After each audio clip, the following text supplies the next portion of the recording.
Alright, hello, and welcome back to Disco Elysium. When I left off, I cut the body down, or shot it down. Let's see, ask around about the tattoo's possible meaning. Where is the rest of the armor? Oh, ask Kuno what he knows. Ask Kim to tell you about the case. Right, to run the number. Interview the union boss. That. Okay, well first I should go and start the measure head stuff, because that takes a while to complete. I'll put that in the thought cabinet. Do I have a skill point?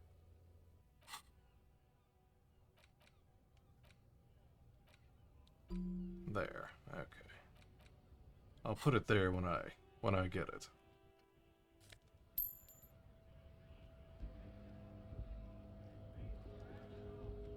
Oh yeah, these stairs. These stairs are kind of... Scab? What?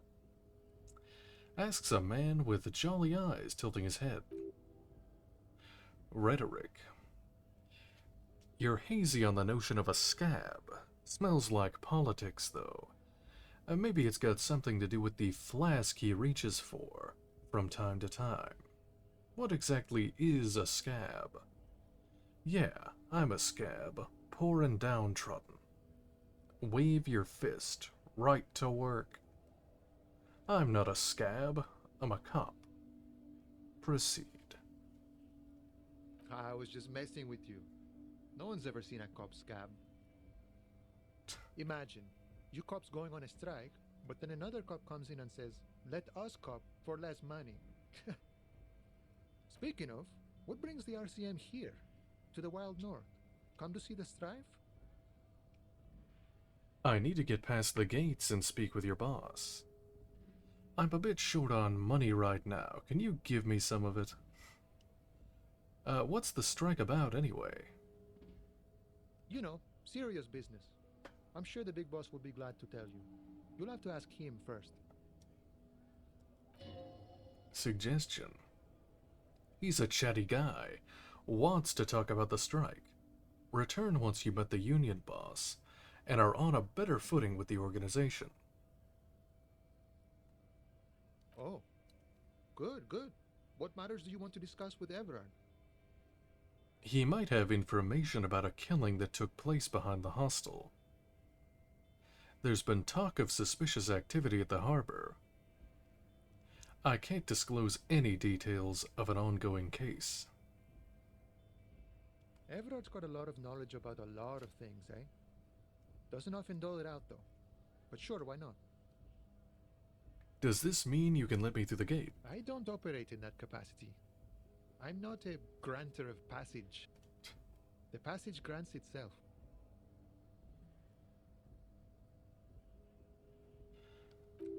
Logic. If it's all so simple, why don't the strikebreakers just go up the stairs? That's simple. I'll just walk in. Aye. Walk right past Measurehead and go in. Past The Measurehead. 2.5-meter tall Semini supremacist there. Walk right past him, Right. then press the button to unlock the door, Uh-huh. then go past him again, Okay. and you enter the arbor through the office. Está. So you're saying it's actually quite difficult. Ah, gotcha. I think I have some questions for you first. Don't worry, I'm sure it's not completely impossible. For example, you could best Measurehead in a physical confrontation. Or you could convert to a Semini supremacist worldview. Or, maybe it actually is completely impossible. Has anyone ever bested him in a physical confrontation? Has any of the scabs tried converting to his worldview? I got it, another thing. Jean-Luc himself would say the philosophy has proven overly heroic for the scabs to convert to. Not enough intuition. Not yet, no. He's incredibly strong. I got it. Another thing. Sure. Nice to talk.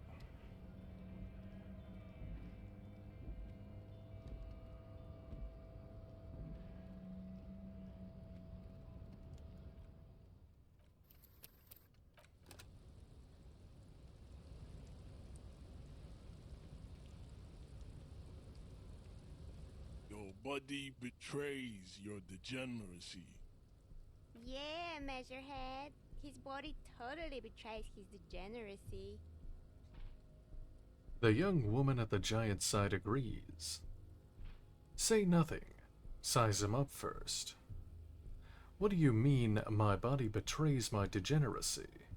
My body does not betray my degeneracy.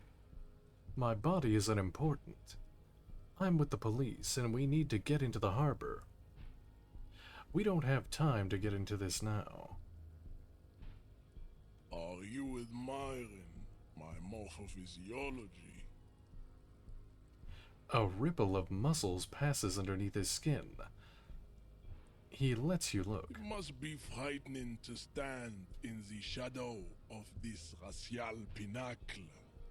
Be calm, Sandwich.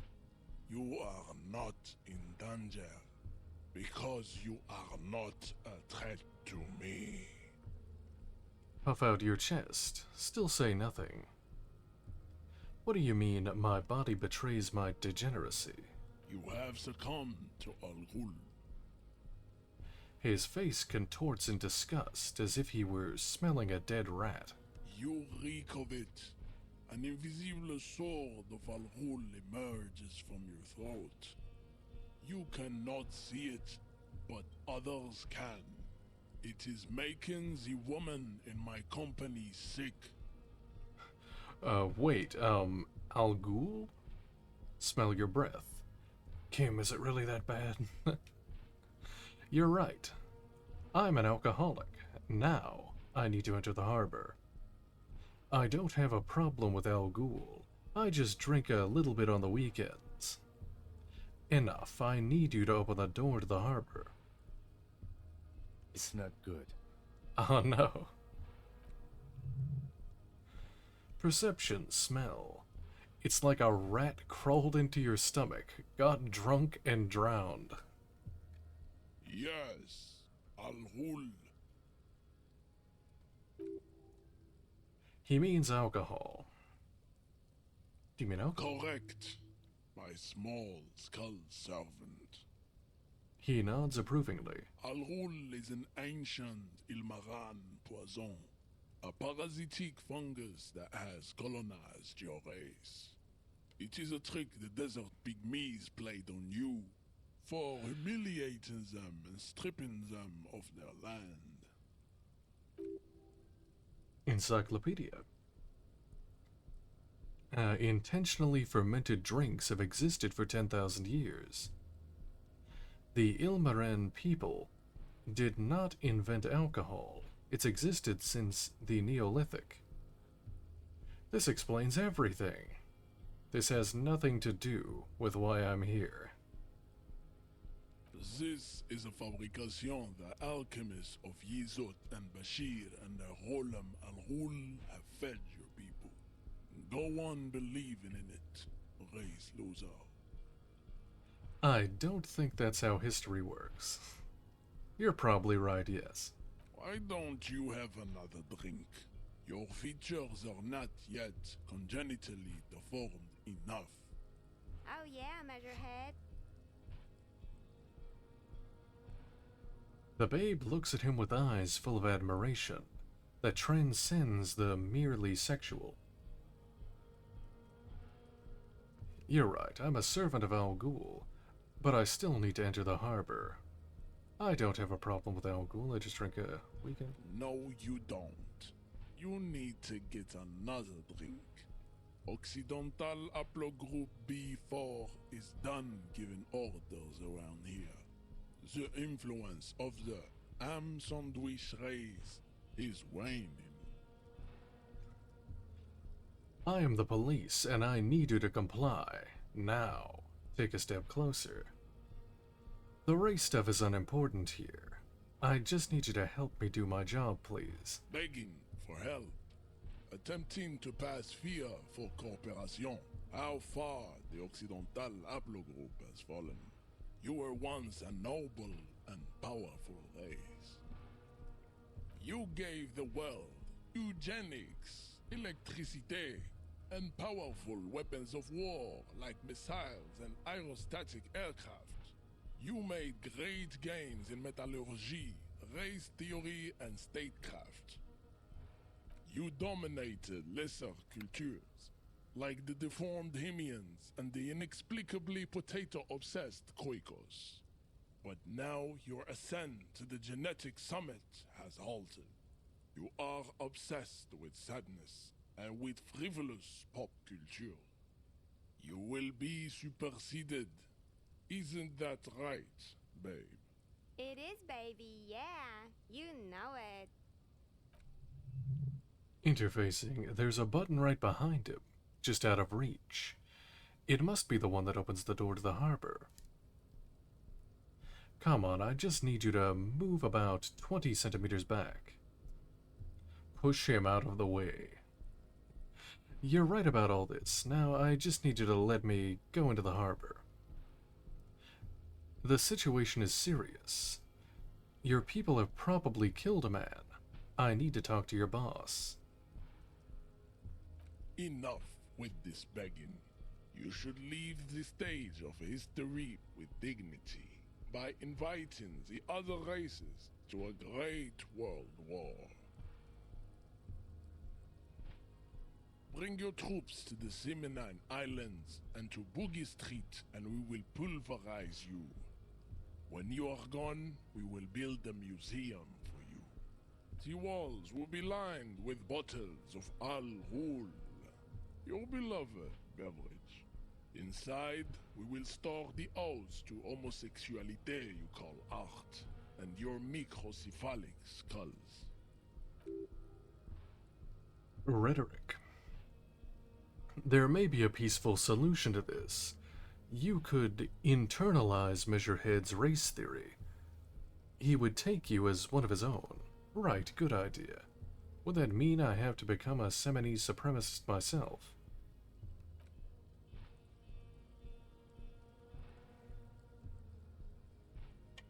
Oh yeah, I know.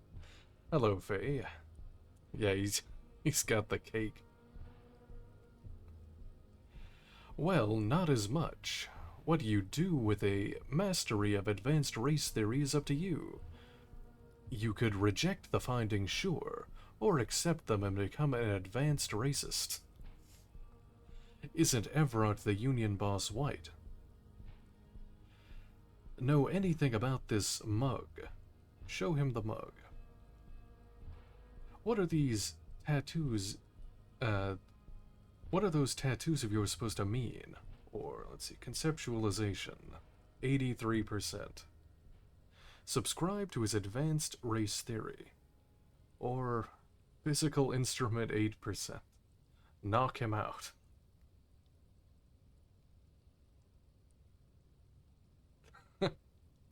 And this is advanced racism. Oh no. Don't be vulgar. White or not has got little to do with this. The race enigma runs much deeper than that. Let's see. He turns his eyes towards the harbor, seemingly bored with you. Yeah, but you still serve him. How does that factor into your life? You keep telling yourself that. I'm sorry, of course I understand now. Deeper. Mr. Clare is a man of vision and means. He has the will to confront international capital, which is something your race naivistic communists never did. Also, to serve is noble. It takes discipline. Your petulant individualism has only contributed to your race failure. It is lax and moronic. I'm no communist. Communism is pretty cool. Individualism is my jam. My jam is a mysterious fourth thing. Enough of this. It's pretty cool. Idiotic communism is the single greatest contributor to your race descent. Everywhere around you. The fruits of its failure to challenge the world order. Individualism, rock and roll music, sexually transmitted diseases. Above all, rampant multinational finance still reigning large. Tell me, where have you gotten your love of pathetic communism from?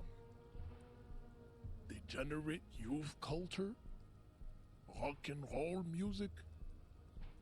I've gotten it from disco, actually. It's true, I'm a rock and roll star and a rebel. Youth culture does not affect my thinking. Disco. Offshoots of the Seminoles people invented disco while having sex under the influence of cocaine. It is a shame upon my race. But what is done is done. I am not surprised you enjoy it so much. This has happened to many of the side products of the inevitable cultural victory of the Seminoles race. Okay, I'll ask. Who are the Seminoles? I don't really know who the Seminoles are. I've recently experienced head trauma. Wonderful. I need to enter the harbor now. On police business. Wonderful. We're done with this line of inquiry. I can see that. The Seminoles are the South Island race. Haplogroup A4A. The rightful masters of the Insulindian archipelago. We descend from the Areopagites of ancient Pericarnassus and arrived here 4,000 years ago. We are the future. That is all you need to know. So you were born and raised on the islands before you moved to Revachol. I am a descendant. The narrow streets of Ulembuir are with me in my genetic dreams. I see young Seminoles women walk into the grey mass on Ile de Fantôme, waiting on immaculate conception from the pale. So you did come from the islands. So you did not come from the islands. Understood. No, I have heard about it on the radio. So you're not really Seminoles, you're just from Revachol. Cool. I'm from Couronne. And no, it is not just in Revachol. The city is central to the Seminoles strategy. Spreading through its trade networks, our culture will dominate the world. You have heard enough about our phylogenetic secrets for today. You have extinction to come to terms with, and never getting into the harbor. Kim, what do you think about this? I don't think anything about this. We are wasting our time having this conversation. Your pedomorphic friend is right. You should leave here with your tail between your legs, contemplating race extinction. I am an immovable obstacle.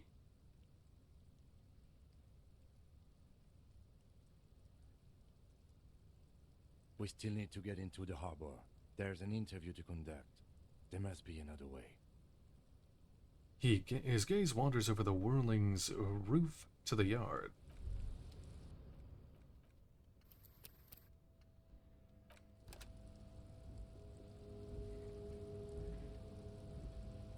Your race descent has only worsened since I last saw.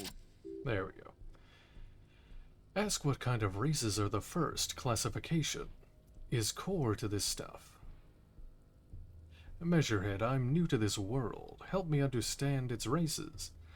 I need to know what kind of different races there are. Do you? I do. Whisper, this is for the thing. On second thought, I don't. Relinquish the opportunity to learn advanced race theory. The lieutenant looks towards the harbor's electronic door, and then to you, and lets out an audible sigh. You are obviously a liberal, Sayolite. A polyculturalist. I can see it from your love of microtechnology and your sartorial choices. Do not deny your friend the truth you have denied yourself. There are 3 categories of race. Type A, the heroic races. Type B, the servile races. And the vile CF race cauldron of pederasty. Which one do you need education on? Type A. Those are the Simonese, the Areopagite, and the Occidentals, excluding the Maun, of course. The Maun are riddled with eczema to the point where they find it impossible to smile. They are all lactose intolerant, a common result of inbreeding. Hold on, there's like a whole post that explains the different races of Disco Elysium. They're like real world equivalents. Let's see. What does he talk about? The Simonese. Where's that at? Simonese Isles are probably. Let's see.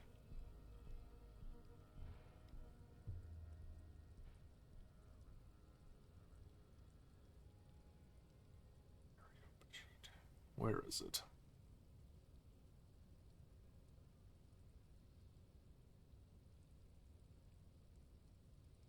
The Mound.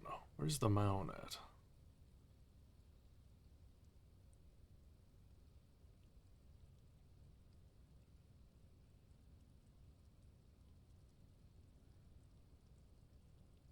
Here, I'll just click on that. A receding genetic pool has led the Mound on reprehensible street parades.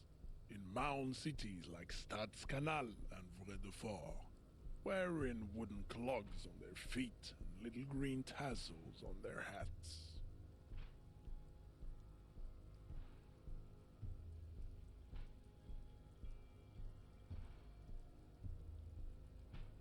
Oh, okay. He's talking about the Mound, he calls them, they're like the Oranese, which represents like the Netherlands. And the Dutch. Wait, who exactly are the Mound? You know them by the names of their nation states. The Oranese, the Gotwaldians, and the Königsteiners. My people simply call them Mound. I think Gottwald is supposed to be Germany.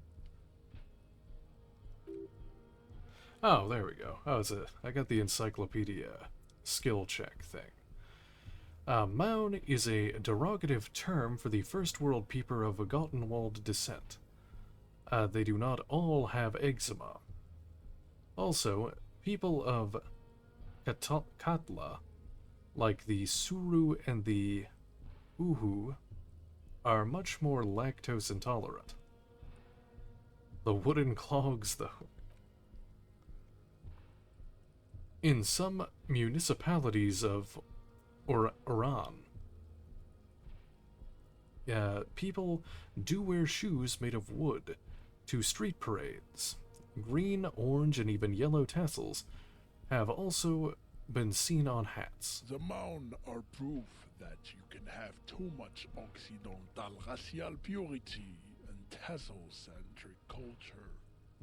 Inbreeding has led to a lactose-intolerant subrace whom no one can take seriously. Composure. Colorful tassels are, let's be honest, not a good sartorial choice for this century. You might want to avoid wooden clogs too.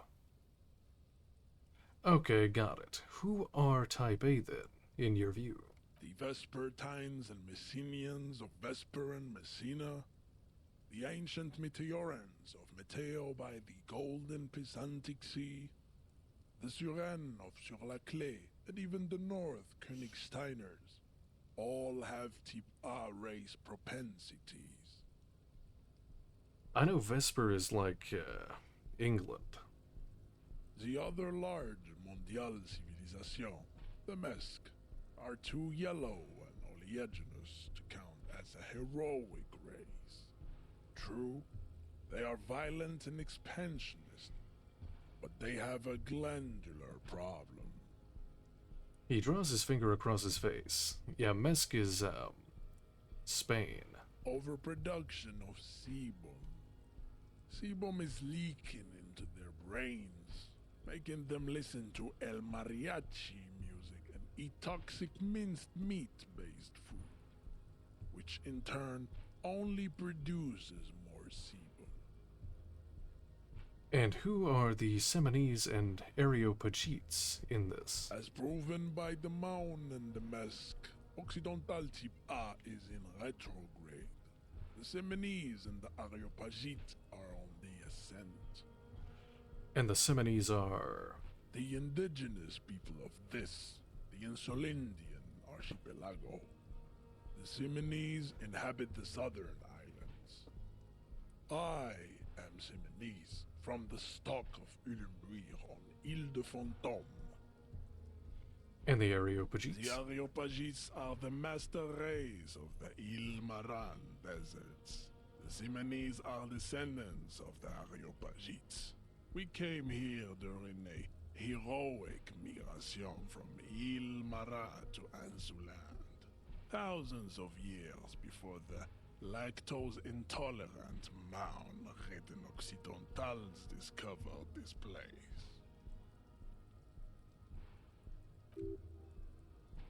Wait, didn't Ilmaron desert pygmies invent alcohol and get pillaged just a short while ago? Weren't the Ilmarons pillaged by my people, and then Al Ghul happened and all that? What's the difference between the Seminese and the Areopagites? No, those were scimitar wielding race losers of Zahrava, Izzet, and Bashir, with their Himmi servants. Big difference. The Areopagites were fasting and conquering while this happened. You never penetrated the western dunes. Jean, baby, you're on fire. The young woman looks adoringly. I know, babe. What's the difference? The Areopagites are sleek, long-headed. The Seminese are powerful, mesomorphic. The former is an immutable progenitor, unchanged since the Super Isola of Pericarnassus. Ancient brains rest in their slender skulls. He falls silent, contemplating the beauty and the mystery. The latter is perfected and adapting. Together they form the Simeno-Areopagite, or Simeopagite super race. That is all. There are no more Type A races in the world. Nature was not capable of more. B. Type B are the unheroic races, amorphous non-competitors of the great race. The Khoikos and the Vacholier, they are mud-colored people. The Khoikos of Grad, that's like Russia. Yugo, that's Yugoslavia. Semesk and Schist et al. Are what you would call white officer, in a suspect description. And I think Khoiko means, like the Slavs in this. You said koikos. I've trained to identify them as white in official descriptions. Yes, to an untrained eye, the Koiko appear white and pinkish, like a ham sandwich. But look into their eyes and you will see. They are of an indistinct color, and so is their skin. Unhealthy, muddy, and ashen.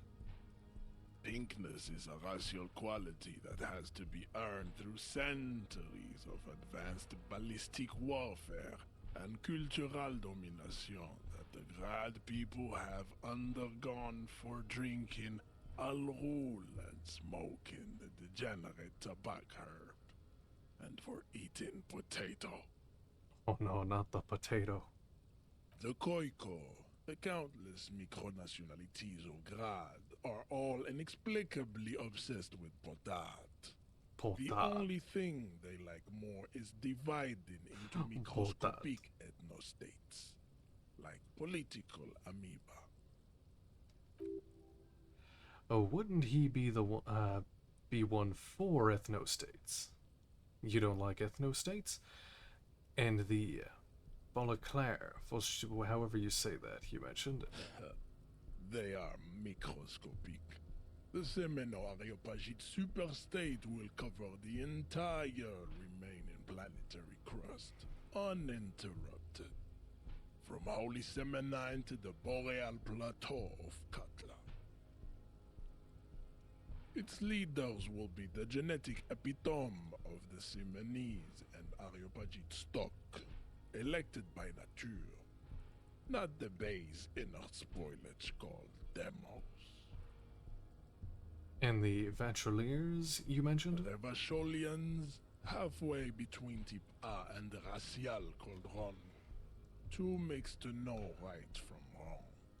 You tried your degenerate little revolution, which was the single greatest failure committed by humans in our 82,000-year history on this planet. Encyclopedia. It is 82,000 years that we've been recording history. You have very little idea of what is happening, but that seems a little off. I'm pretty sure history hasn't lasted that long.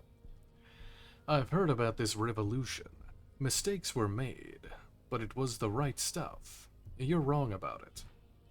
The revolution was perpetrated by degenerate left-wing marauders, not all the people of Revachol. Go away, stupid political thoughts. What was this revolution?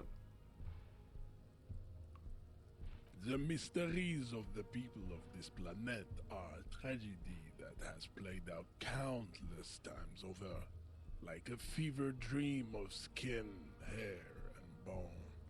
Wake up, naive Chespius. Shoo, get out of here. I've heard about this revolution. Mistakes were made, but it was the right stuff. You're wrong about it.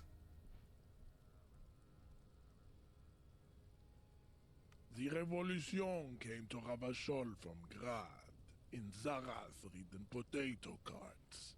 It is Potato. literally an illness, a prion disease that leaves the parietal and frontal lobe ridden with holes.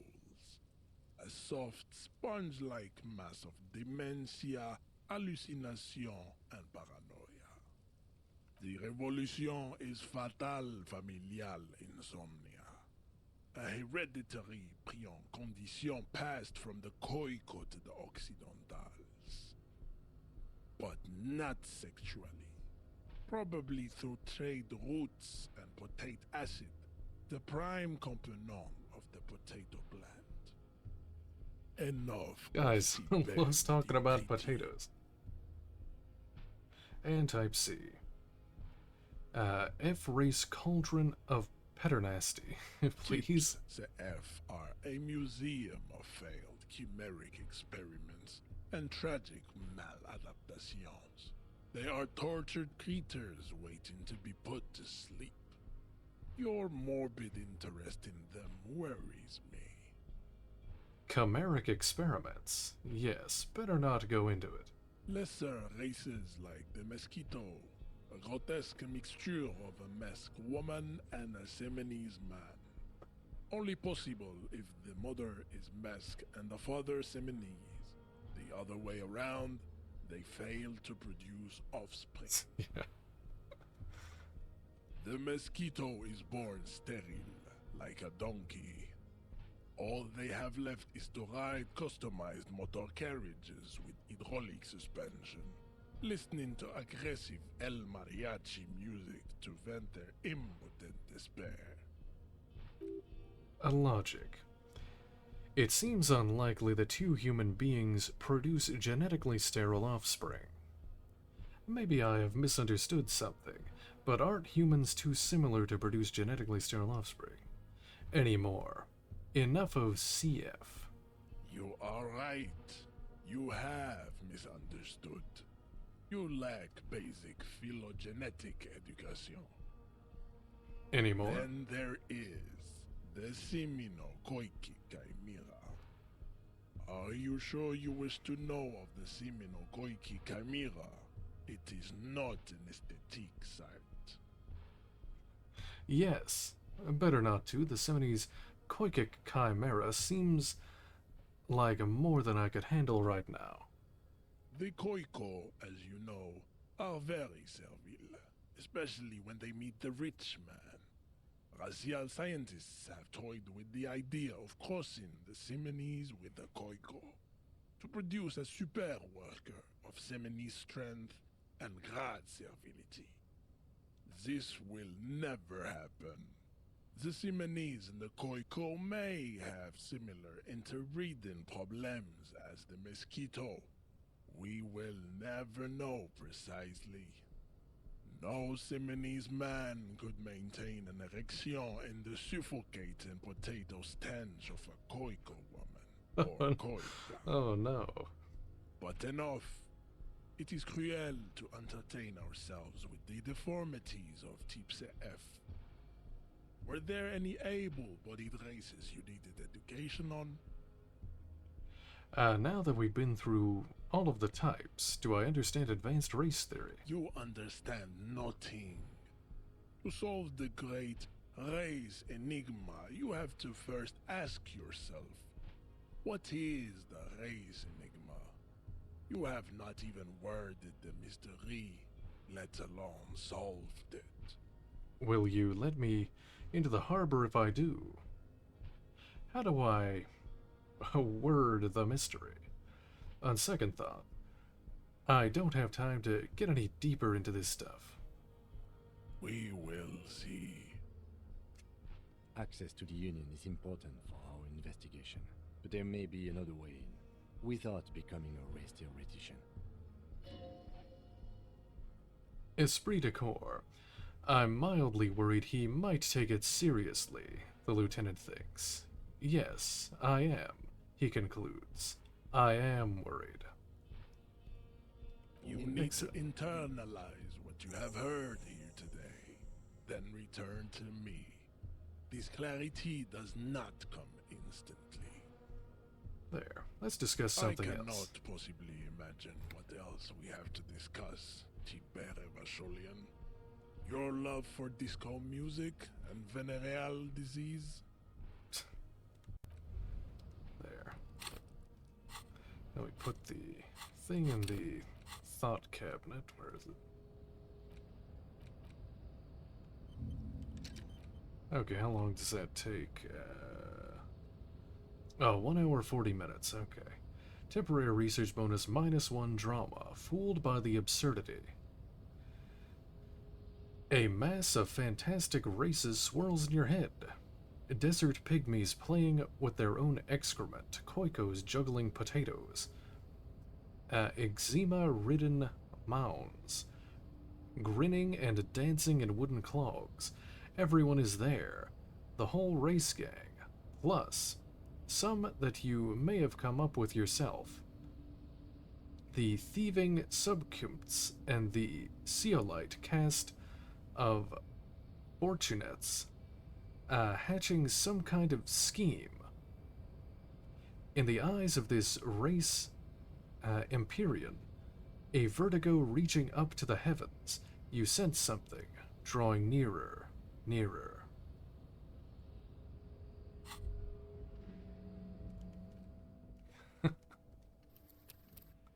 This is truly a buddy cop comedy.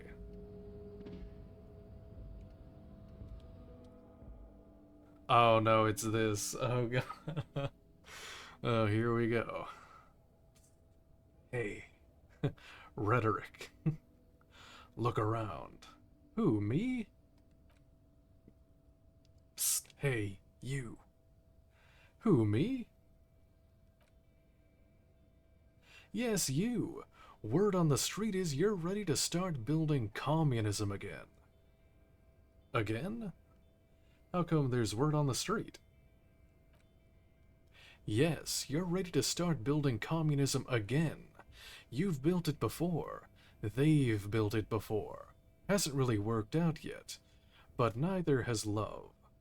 Should we just stop building love too? Can't argue with that. Yes, we should stop building love. Love has worked out really well for me.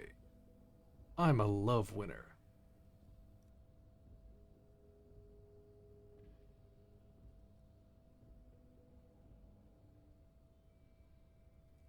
Okay, let's see. Can't argue with that. So, what about all that communism you've promised to build? Word on the street is you've woken up from 1,000 years of slumber, promising to erect a version of communism many times greater than any accomplished before. Is that true? How come there's word on the street? You keep saying things like, down with the bourgeoisie, eat the rich, sodomize the landowners, impale all people who have more than 25 real in their pocket, literally murder all human beings regardless of their political beliefs. That kind of stuff. Oh, right. That sounds like me. I haven't said anything like that. I've said some mildly left-wing things, but none of those. Oh, right. Funky style. Very funky. So tell me, do you have any questions before we fire up the big communism builder? Or do we get right down to it? Wait, first, what is this communism even about? Roll up your sleeves and start building up communism. Opt in. It's too tiring. I don't have it in me. I'm beat down and broken. Wait, what's this communism about? Failure. It's about failure. Failure? I don't do failure. Yes, abject failure. Total, irreversible defeat on all fronts. Absolutely vanquished, beaten, curb-stomped and pissed on. Until you came along. You will reverse the fortune of the workers of the world. You alone, against every living thing, against every human alive, 800 trillion real in the hands of an impossibly well-organized ruling class. Towering city blocks of bankmen who have the ears of prime ministers. Million-headed armies of nations and the love of your own mother. You against the atom, the charm and the spin. Where the whole world failed, matter failed to bend to human will. Human will failed to get out of bed and tie its laces. You alone, single-handedly, will rebuild the dreams of the working class. You are the last communist. Now get to work, comrade. Sure. Oh yeah. Get the firing squads and the animal wagons ready. Wait, what? Firing squads? You didn't say anything about those. roll up your sleeves and further, further and breathe in the pristine air. Too late to back out now. You can make an omelet. You can't make an omelet without breaking a few million eggs.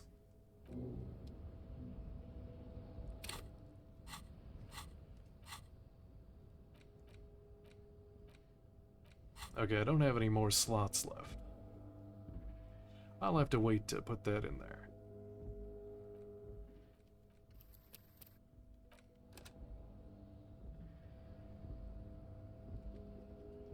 Alright, let's see. What do I need to do now? I should probably go to that one lady on the boat.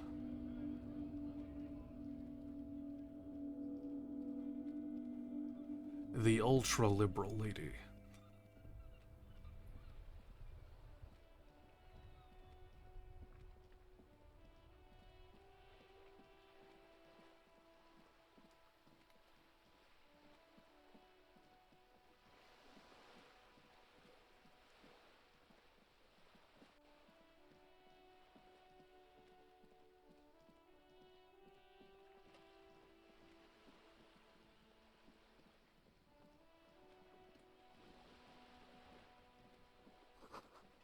Docking reserved for residents of Rue de Saint Ghislain, 33A.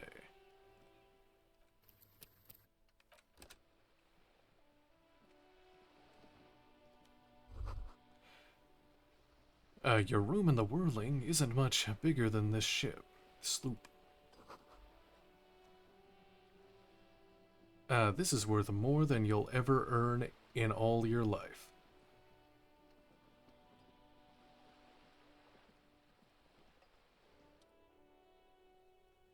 Joyce Messier. A striking woman leans against the cabin top of her sailing boat, smiling as you approach. Her green raincoat glistens with droplets. A silk scarf is tied around her throat. Good afternoon, officers. I'm Joyce. She extends her hand in greeting.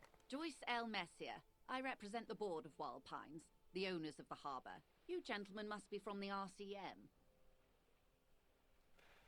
Joyce L. What does the L stand for? RCM. What is that? I'm a little foggy here.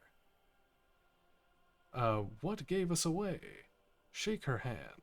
Don't shake her hand. I'm glad to see you here. Her grip is tight and cold. Interfacing, like steel. There is strength there. If she wanted, she could sink her nails deep into your skin. I was dispatched to handle a strike, not a lynching.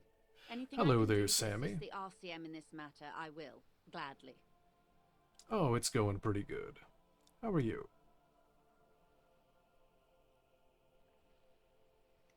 Playing some Disco Elysium. If you haven't seen it, it's basically just an interactive book, basically.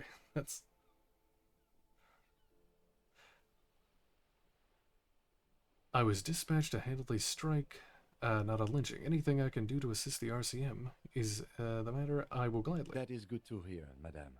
My colleague will take the lead on this interview. I should let you know that he is recovering Oh, well, from that's a good to hear. unusual medical episode. Very unusual. But I can assure you of his ultimate competency. I guess the story so far, I'm pretty early into it. I just did a couple of streams before. It's a pretty long game. But you're a detective who wakes up and has amnesia, can't remember anything. He's here to solve a crime, but he can't remember anything. And this is his partner, Kim. And we just took down, there was a dead body in the back of this hostel, and the last stream I just took it down off of the tree. And now we're here, and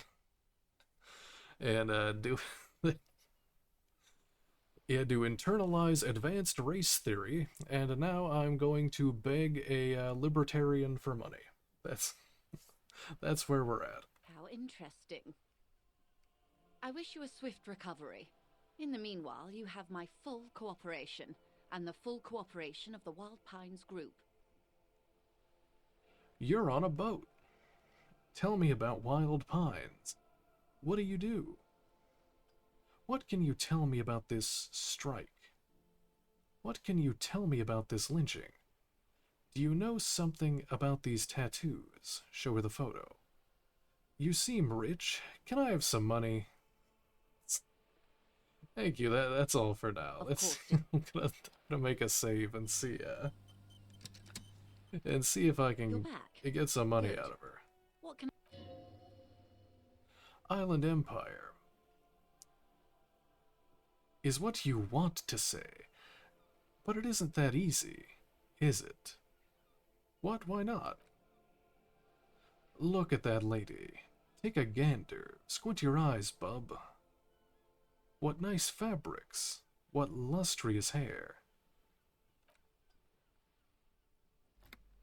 Why yes, tucked away under the sturdy green raincoat, almost rustic in its simplicity, a silk shirt and matching scarf around her gentle throat, while dull orange pearls hang from her earlobes, red from cold.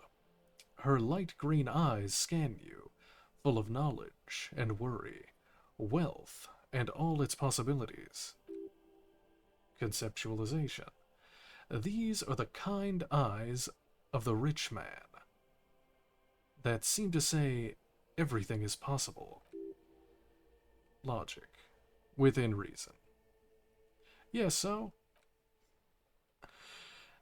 Island Empire. Now look at you. You misery-clad simian, barely able to tie your own laces. Your armpits are lakes. A scythe of booze precedes you. Your hair sticks to your forehead, and your underwear feel uncomfortable. You're poor as balls. You can't ask this person for money. You're too ashamed?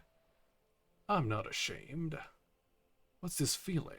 I've never felt it before. I'm a goddamn working man. I'm not ashamed to shake this leech for some dough. As I should be, for even considering it. This is a woman and I'm a man. Yes, I should make my own goddamn money by now. You think your little communism protects you from this feeling.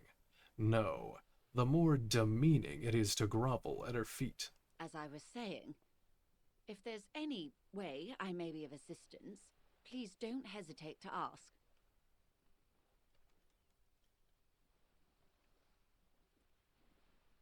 Oh, it's actually high.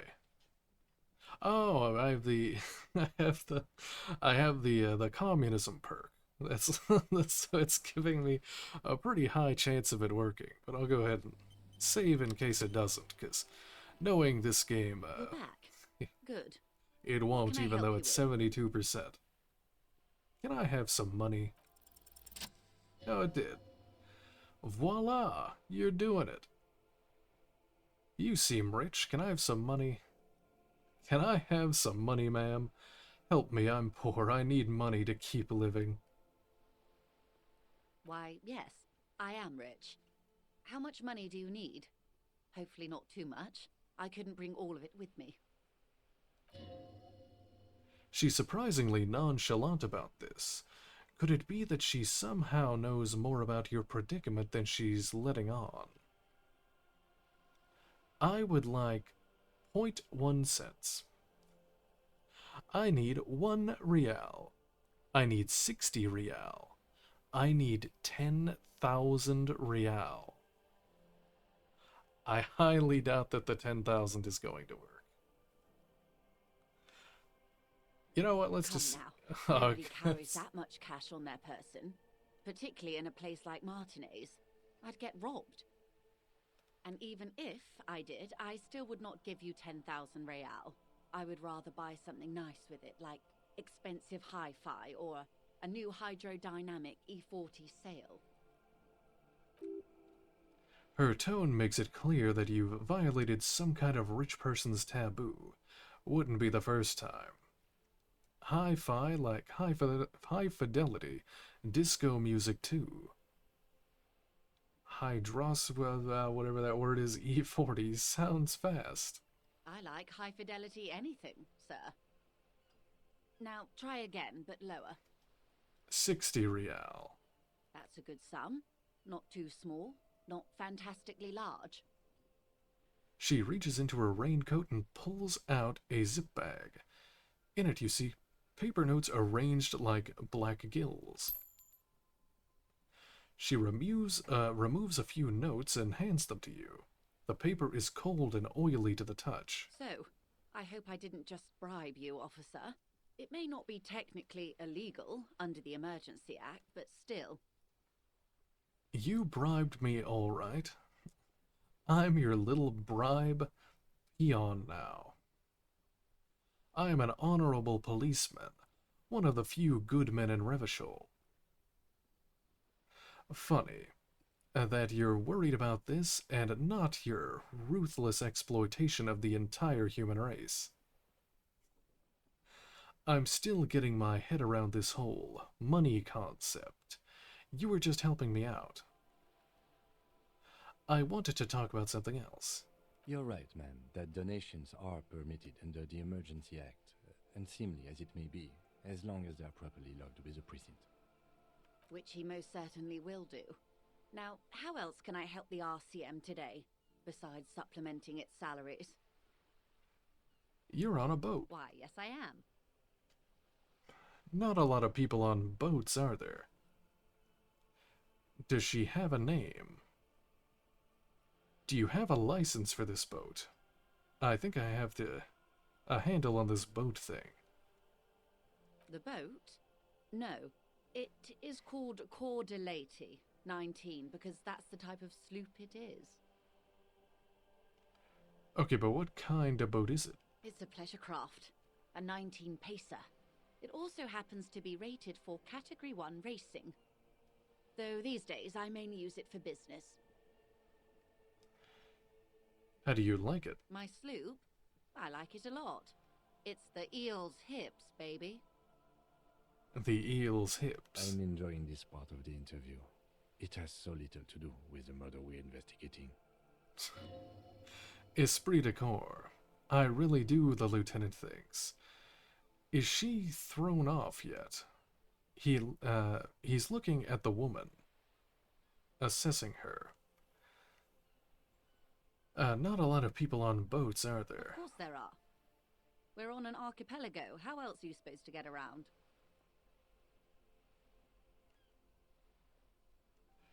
Wait, we're on an archipelago. Look around. What do you mean archipelago? I mean, we are on Le Caillou, are we not? Caillou. I thought we were in Revachol. Still, I haven't seen anyone else sail a boat around here. We are, and the city of Revachol is on the island of Le Caillou. I haven't seen anyone else drive a souped-up Capri Kenema motor carriage either. Actually, that motor carriage has been specially issued to serve as a patrol and pursuit vehicle. It's for crossing long distances in the greater Revachol industrial harbor. It's not a toy. Neither is this. A toy, I mean. It's a machine for crossing long distances in the Bay of Revachol, between the city and the islands. Rhetoric. You need to make this lady admit she's only riding around on this boat because she's rich. Yes, I do. Why? Why what? Stop thinking. Take her down. It'll come off like I'm envious, and I'm not. Why am I even thinking about this? I have police work to do. Actually, yes, I need to nail her for this. Why am I thinking about this? Have it your way. Good. Here, let me see.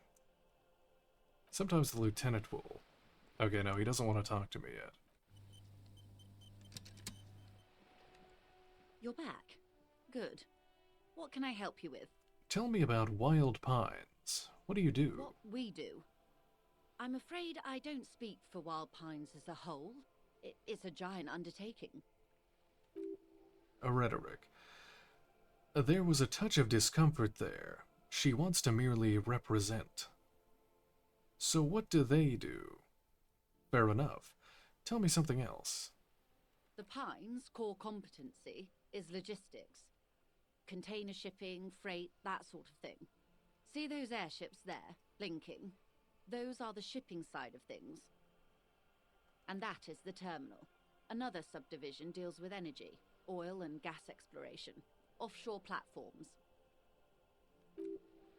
Encyclopedia. The Wild Pines Group is one of the original Revacholian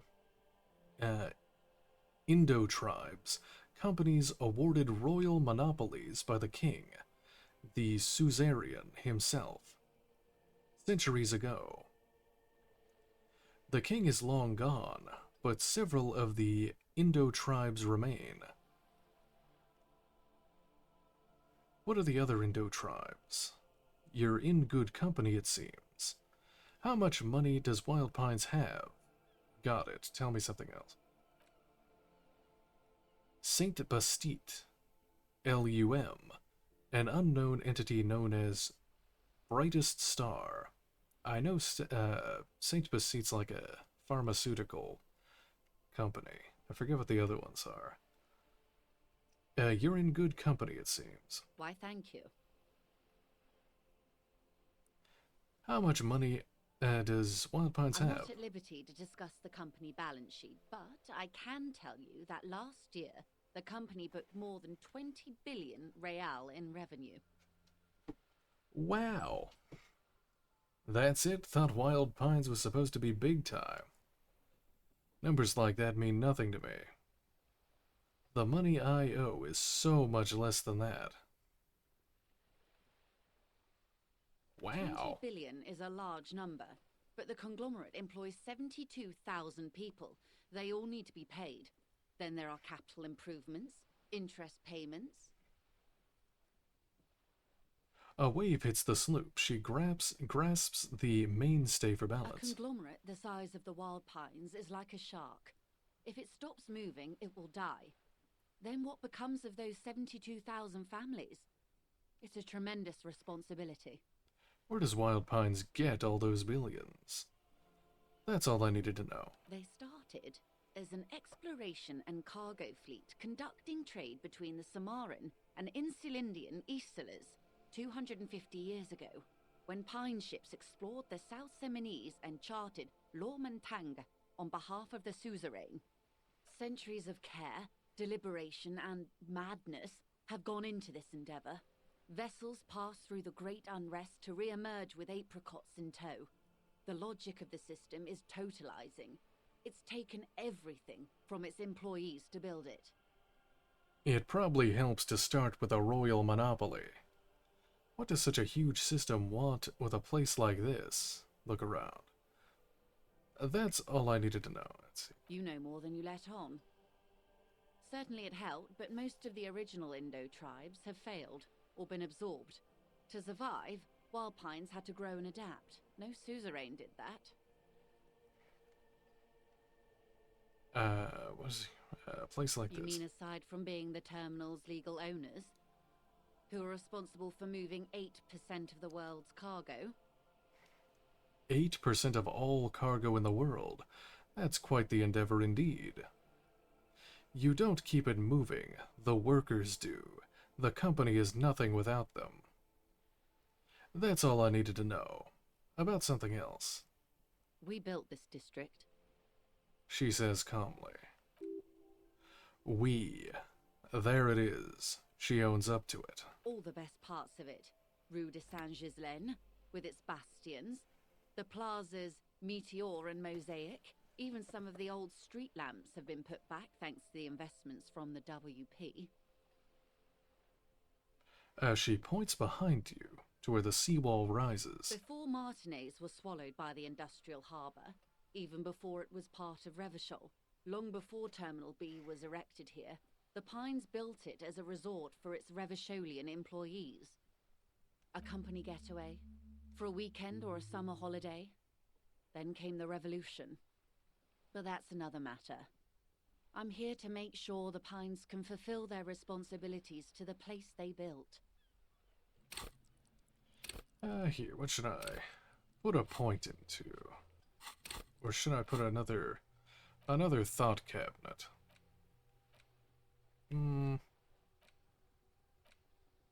I'll get another thought cabinet. And I'll throw in,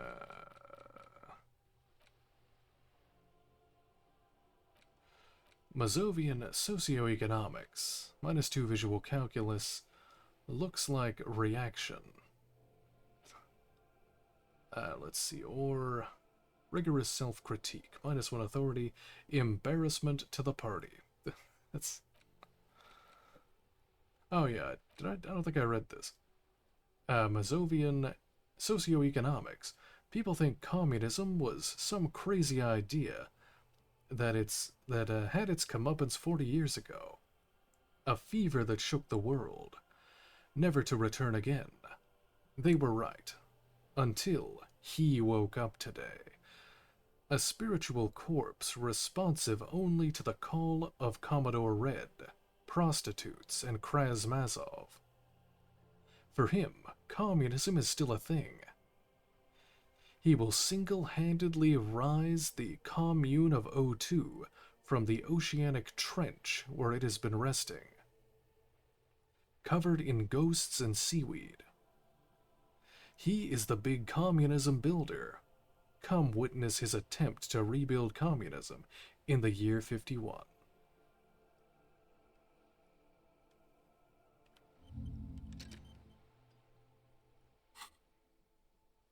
Okay. With your help, hopefully, she says in a warm tone. What can you tell me about this strike? Everything. Right up to, but not including, trade secrets. Wait, what if I want to hear about trade secrets? What's your role in this precisely? First, you'd have to repeal the Emergencies Act of Trade in Aliments. That gives me the right to silence. It's quite the octopus. An octopus? I will slay it. How do I repeal it? Wouldn't want to disturb an octopus. Better let it be. Good luck. It's only kept in place by the vested interests of half the civilized world, including your own. What the ma'am means is that the Emergencies Act and the RCM both get their authority from the coalition government.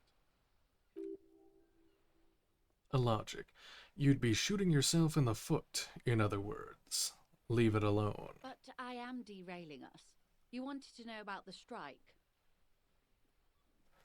Oh, wait. Let's see. What is your role in I this? believe the official title is Senior Labor Negotiator. In practice, I'm a grocery clerk. I relay the union's demands to Wild Pines and return with Wild Pines' counteroffer. And how are the talks going? They're not. That's the problem. The union stopped all negotiations a week ago, after that awful lynching took place. Now they won't even let me into the harbour. There's a 2-meter-20 racist behemoth blocking the gates. You mean Jean-Luc, my race mentor. He's a great teacher, a man of virtue. Or I guess that's, in his way of speaking, virtue. How were the talks going before the lynching? Proceed. Let's not mention the race mentor thing. I'd hoped for when I first arrived. And when did you first arrive? I arrived 3 weeks ago. Yes, in the middle of February. The bay was still partially frozen then.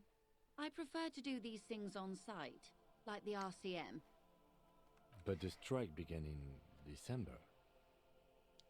He looks at his notes. I wasn't the original negotiator here. I took over after Mr. Gaumont hit a wall with Mr. Clare, the union boss.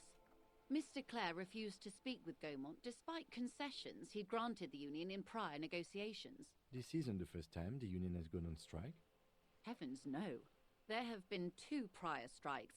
Both times the Union won significant concessions, including overtime pay and a medical plan. This time their demands are more, I guess you could say, aggressive. A rhetoric. Ludicrous even. It's meant. What happened to this Gaumont? What are their demands? The scabs at the gate, did you put them there? Tell me about this union boss, Mr. Clare. That's all I needed to know. Mr. Clare told him to... how did he put it? She pauses to compose herself. Fuck off, midget. Gaumont is short of stature, you see. Okay then. Cool. Not cool. Keep in mind, this is a negotiator Mr. Clare has worked with before, and who was more than fair with him and the Union. What are their demands? There are leaflets everywhere, and banners. What did they say again? Oh yes. Every worker, a member of the board. Most of the workers probably don't know what that means. I like it. I don't know what to think about that. Over-aggressive commie posturing. Seems like they have no idea about business. Forget it. I want to ask something else about the strike. I like it. Then you might also like their other slogan. Demand democracy. Oh yeah, that's a good one. Nope, that's weak. Not hard communist enough for me. Hey, it's a good one. Personally, I don't think it has the same pizzazzo as every worker a member of the board. What exactly do they mean by it, though? What's the demand? It's quite simple, you see. Every time the Wild Pines group makes a decision about what, about anything really, it needs the signature of each of the 2,200 workers in its Martinez terminal. Just so you understand, this is but one of 22 terminals owned by Wild Pines. Essentially, not only are they kings of the company, they are also kings of the 72,000 employees of Wild Pines Group. That's pretty funny, I have to admit. The workers can't be kings. The king is king. The king is dead. Long live the workers. What are you going to do? That may well be. It's not up to me to decide who is king, but as negotiations go, it's not a swell start. What are you gonna I'm do? not sure. Naturally, I assume that was just their opening position, a hard-nosed tactic with a side of mockery. But there's been no follow-up, just the same nonsensical slogan repeated over and over again. And now, people are getting lynched, I hear. Behind the whirling in rags. A disastrous situation if there ever was one. Excuse me, from whom did you hear about this lynching? I first heard it from the bowyer at the gates. The one whose very name advertises his aversion to work. I think he said it was, "Call me mañana." Reaction speed. This checks out. The scabs at the gate, did you put them there? The scabs? You mean the huddled masses of Jamrock, come to plead for work where the Union refuses to? If they were organized by Wild Pines or its affiliates, then it would be a company secret. I could not share it with you. Not right now, at least. Rhetoric. It's implied she's open to discussing the matter with you at a later occasion. Tell me more about this union boss, Mr. Clare. Everard Clare is a man of the utmost integrity. If you can say one thing about him, it's that he always puts the interests of the workers first.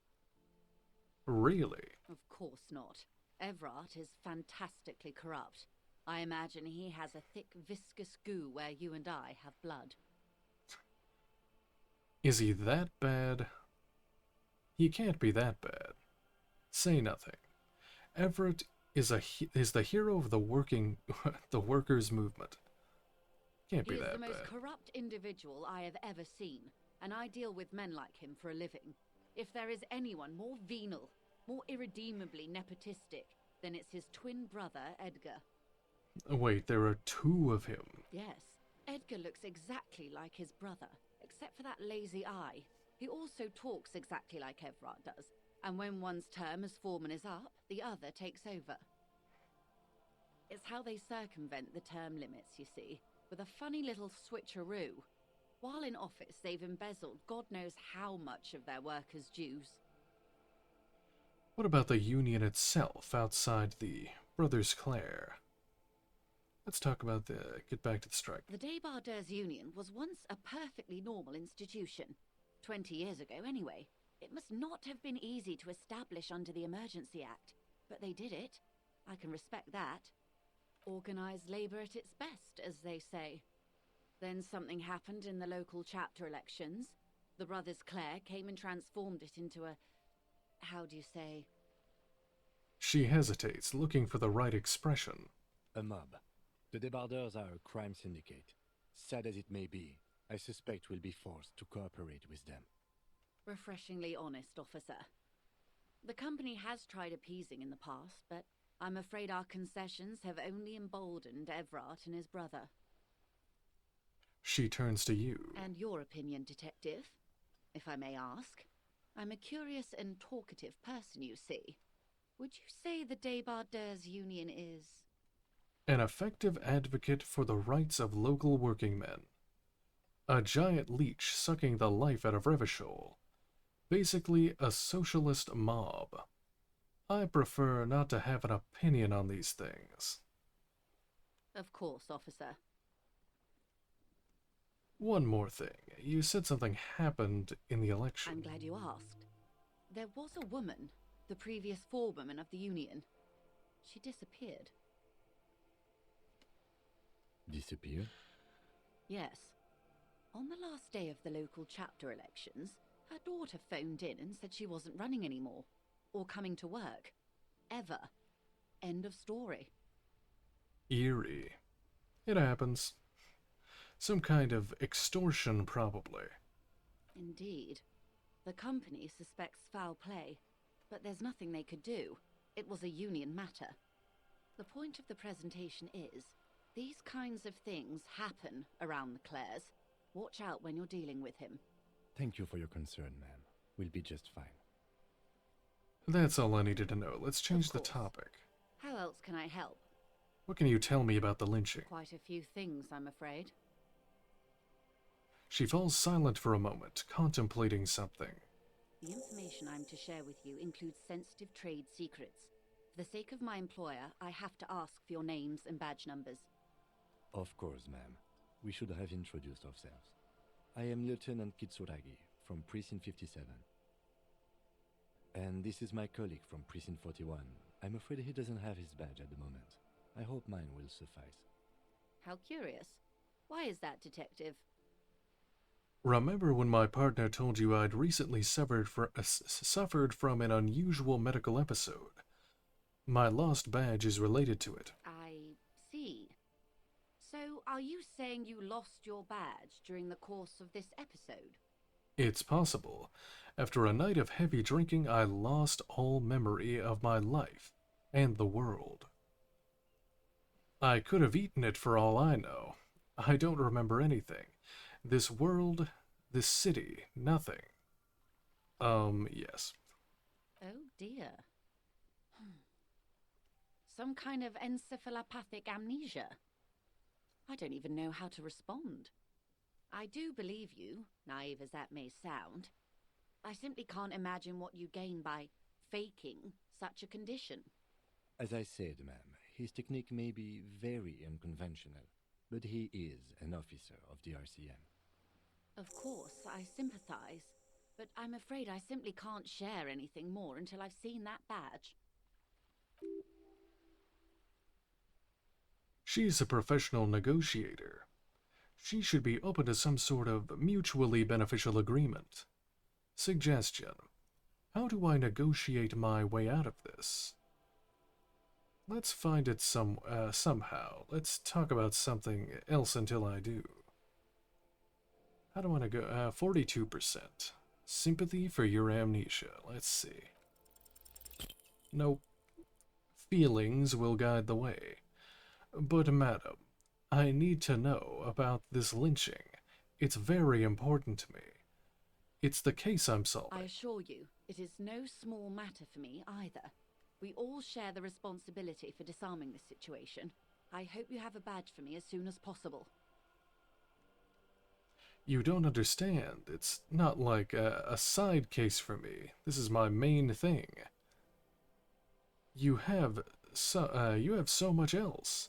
I have only this. Spread your hands. This is the entirety of my existence. She's silent. The wind flaps the sails above her. This boat, for example, a home somewhere. I only have this case. Officer, No, the morale. The carbon fiber hull creaks. I don't remember anything except this lynching. There is only this coast and this lynching. This case is what I will be known by. you know, I don't mean to sound cold, but if you want something, you have to give something back. More than just guilt.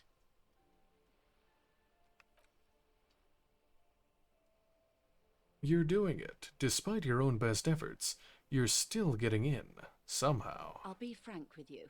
If I'm going to break protocol, I need to be able to justify it to my superiors. They're going to want to see something tangible. Like what? The Union is conducting drug trade out of the harbour. It's an open secret in Martinez. Surely it must not come as a complete surprise to the RCM either. Perhaps it's time to look into it. Or you can find your badge, which honestly seems like a lost cause. Detective, a word in private before we continue. Excuse me for a moment, madam.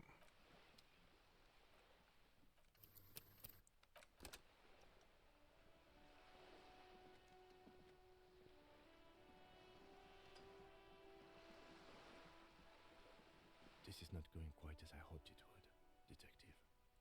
The lieutenant's voice is hushed. How did you hope it would go? Honestly, I was expecting you to use your unorthodox technique to keep her off balance, and not volunteer us to be her henchmen. Oh, so we're henchmen now. Really, I thought it was going well. This woman is running circles around us. She might have known about your misplaced badge all along, or she's simply an adept improviser. Either way, we've played straight into her hands. Logic. Maybe this is all her plan. She might have heard about you. The company must have more ears on the ground. She could have known about my condition. What do you propose that we don't investigate? The drug trafficking? We could just, find my badge. Let's go back. I wouldn't go that far. Her reaction did come off as sincere to me. I think she's just quick to adapt. She's a professional, after all. No, if there is reasonable suspicion, we must investigate. Otherwise, she could claim we are siding with the Union, or that we are on their take. We'd never hear the end of it. What I propose is, we ask her, then we investigate, briefly. But do not share the outcome of this investigation with her. We tell her it's done and demand for her information on the lynching. We could just find my badge. Oh, that would be fantastic, but do we have the time? The world is large and your badge is 8 by 6 centimeters. Logic. The situation might have changed drastically by the time you locate it. Time is of the essence. You could request a new one from your station, but that would literally take months. Oh yeah, I forgot to request the new, or the serial number thing from the radio. I'll have to go back and do that. You're back. Good. What can I help you with? Tell me about this alleged drug trafficking. It's quite straightforward. Someone is using Terminal B to smuggle raw ingredients from the Samar and Isola into Revachol with the Union's blessing. Wild Pines has suspected it for years. Ingredients for what, ma'am? Meth and dextroamphetamine, GBL, and various synthetic psychedelics. Honestly, it might be quicker to say what you can't make from the stuff. Let me get this straight. The materials come from Samara to Revachol through the terminal? And you want us to investigate? Yes. After they clear the terminal, we lose track. The actual production is taking place at various sites in and around Jamrock Quarter, north of here. Wildpine seems to be well apprised of the local drug trade, ma'am. Do you mean to say the Union also produces the product? Sells drugs, I mean? We're in logistics. It's our business to know. And no. As far as the company knows, the Union does not produce it. They transport the ingredients for a cut. Yes, but you won't get anything out of Evrat and the Dock Workers Union. Still, every chain has its weak link. A logic. The handoff. The motor lorries at the roundabout. The lorries. I'm going to need bolt cutters for this. Precisely. Someone needs to move the ingredients from the harbour into the city. Once they reach Jamrock, they're distributed to a network of local manufacturers well beyond our grasp. But in transit, they are vulnerable. Perhaps you've noticed that a number of lorries are tangled in a traffic jam at the roundabout just now. Interview the drivers who are still hanging about. One of them might be waiting for a crucial shipment. I'll be explicit. If you find this driver, I will share company secrets with you. A logic. Uncovering Union secrets could also give you an upper hand when dealing with them. Why did you come to the RCM earlier? Why didn't you come to the RCM earlier? It's no coincidence the lorries are stranded there like that, is it? What proof do you have that the Union is involved? We already have some suspicions that one of the drivers was present at the lynching. Okay, I've made up my mind about the smuggling investigation. Proceed. Actually, let's discuss something else. The two might even be connected. Or not. Though, if you have evidence to the contrary, I'm eager to hear it. As eager as I am to share it, Lieutenant, once the job is done. We did. On more than one occasion. Apparently, there's some sort of inter-precinct disagreement about whose jurisdiction this area falls under. We know the company has launched its own probe into the Union's alleged involvement. We also know it's come up empty. It's not just the RCM. No one's been able to find any hard evidence. Well, here's your chance, officers. It's no coincidence. No. We asked East Motor Track to raise the drawbridge. The road company is a partner of one of our subsidiaries. However... She pauses, looking to the sea. This is a limited time opportunity. Once the complaint has been processed by the Trade Committee, they'll have no choice but to lower the drawbridge, and the operation will continue. She looks north. Thousands of litres of raw ingredients will pour onto the streets of Revachol. Not the east across the river, but the west. The vulnerable. The weary. Well, at least this solves one mystery. What is that, Lieutenant? Why I had to call East Motor Tract and beg them to open the drawbridge for me. I'd wondered since I first drove in, on my motor carriage. I am sorry for the inconvenience, Lieutenant Kisaragi, but we need them trapped here. This is a unique opportunity. I'm sure you understand. What proof do you have? How do you think they're financing this strike? There are thousands of unpaid dock workers going strong for the 4th month straight. There was a shakedown of local businesses preceding the strike. Many were squeezed to bankruptcy to fund it.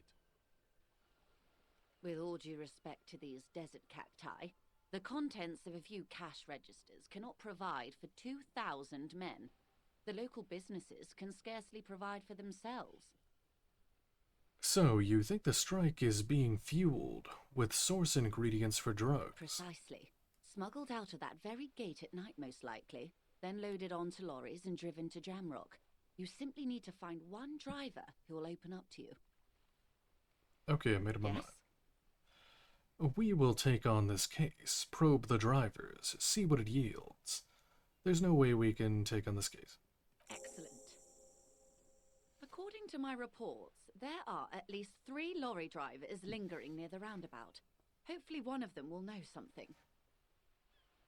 It may come to nothing, or it may just blow the case wide open. I can keep the drawbridge up for a few more days at least. You should have the time you need. In the meantime, let me know if there's any other way I may be of assistance. Do you know something about these tattoos? That's the man who was killed. I'm afraid this is a discussion for once we've cleared the lynching question. So you know something about the tattoos? Fine, let's return to it later. Why? How is you looking at the photo tied to the lynching? Better not tie the fourth day to the backstay on this. I hope there is something else I can help you with. You seem smart. I need someone to give me a lowdown on this reality we're in. Let me see, let me make a save here. You're It will back. probably be a Good. skill check or something. This reality. She pulls her hood closer around her neck. It's related to the medical episode. I have trouble remembering even the most basic terms of reality. No time to explain, just give me the lowdown. Actually, and now is not a good time for a reality lowdown, maybe later. Ah, yes, the episode. Sounds like an acute case of encephalopathy now that I think of it. She puts down her thermal cup and looks at Don't you. be phased, madame. He functions perfectly well. He only needs a lowdown on all of reality. We may be here a while. That's then. all. Ask away, officer. I'll help however I can. All right. I know these all look good, but begin with the first, okay? Where are we? What times are these? What is this acute encephalopathy? Esprit de corps 24%.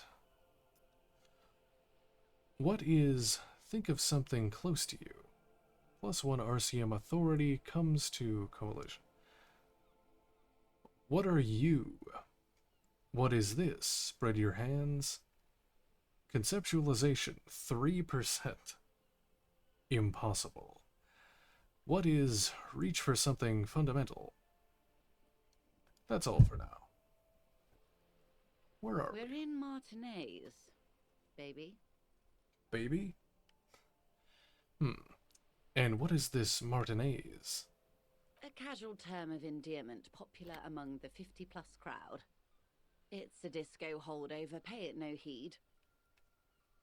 I'm a disco holdover myself. And what is Martinez? Aren't we all? Logic. She refers to your corresponding ages. And what's Martinez? Is a district of Revachol. A very small district tucked away near the industrial harbour, north of the 881 and Jamrock.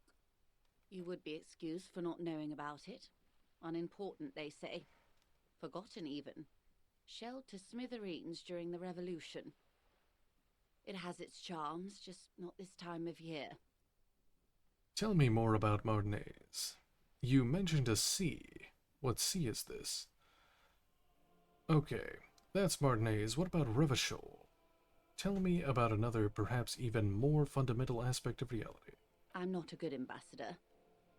I've only been here once before, as a teenager. Not a lot has changed.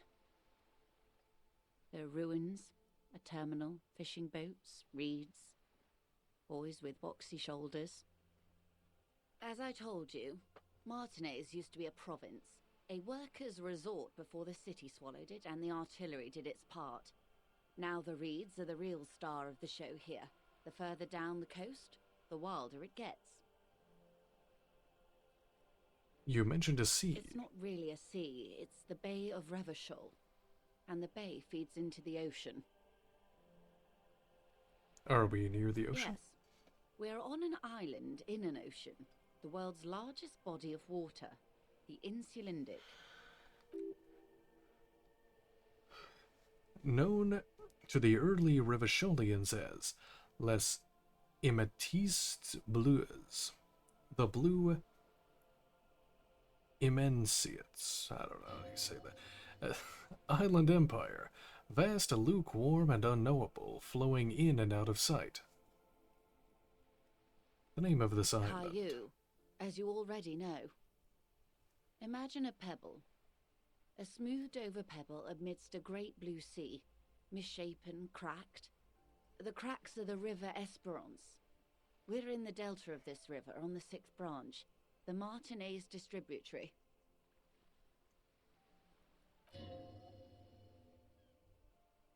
It is clearly this pebble. This is of enormous value to her. And to humanity at large. Revachol. Revachol? Revachol is what you call a city. What kind of city is Revachol? The great kind. Island Empire. As if it's explanatory. Beyond patriotism. A fact. What makes Revachol great? History detective. Make We Revachol built the great city again. To resolve history. Our part in it, at least. Our centuries. Okay, who built this city? When was Revachol built? And why will it resolve history? The nations of the Occident, or migrant workers from Seminine and Ile Marat, depending on your creed. When? In the DeLorean century. 380 years ago. Why? They say it's where the terrible questions of our time will be answered. The tensions are highest, the fault lines deepest. By that I mean conflicts. Ideological conflicts. The stuff of men. Why here? We are standing on a fertile, self-sufficient island able to sustain up to 200 million people in the middle of the Insulindic Ocean, the world's connective tissue. It's where the money is. So we're in an unimportant part of an important place. So we're pretty much at the entire center of the world. So we're on a periphery, basically nobody's. Oh, we're quite a way off. About She points across the water where the skyscrapers rise. 22 kilometers from the center of the world. That soldering iron is the bank of the world building. The bottom floors are Insiacom. Coalition government, Insulindian Mission Command. Look to the sea. Silence. She lowers her hand. Island Empire. The water, the light. It's as though you're seeing it for the first time. Shivers.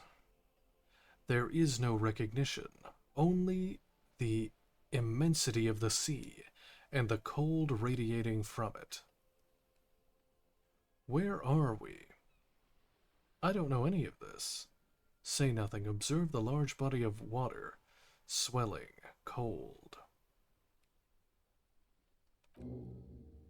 Thought gained. Je m'en veux. That's French. I don't know what that means. Derealization.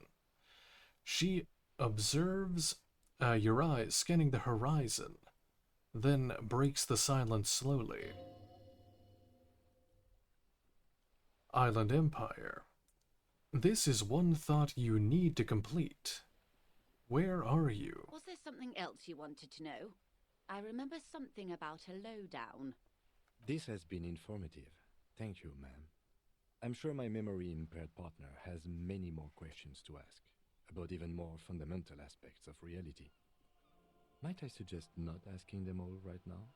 Ma'am, Messier will be here later too, and tomorrow. Isn't that true, ma'am? Absolutely. My commitment here is long-term. You're right, Lieutenant. I'll continue later. It's better not to eat all your candy at once. Indeed. I'm always at your service. Glad to have been of assistance. Okay. Let's see, which one of these is this done yet? Oh, it's almost done. And then I can go, I might as well just go back there now. And then just talk to somebody and it'll finish up.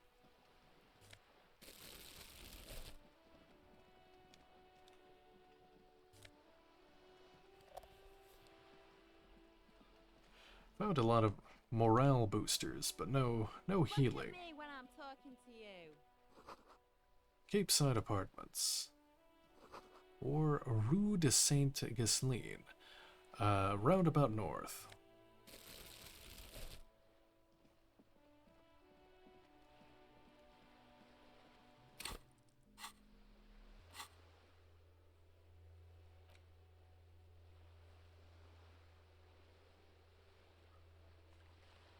Oh yeah, I have to get the map from the bookstore.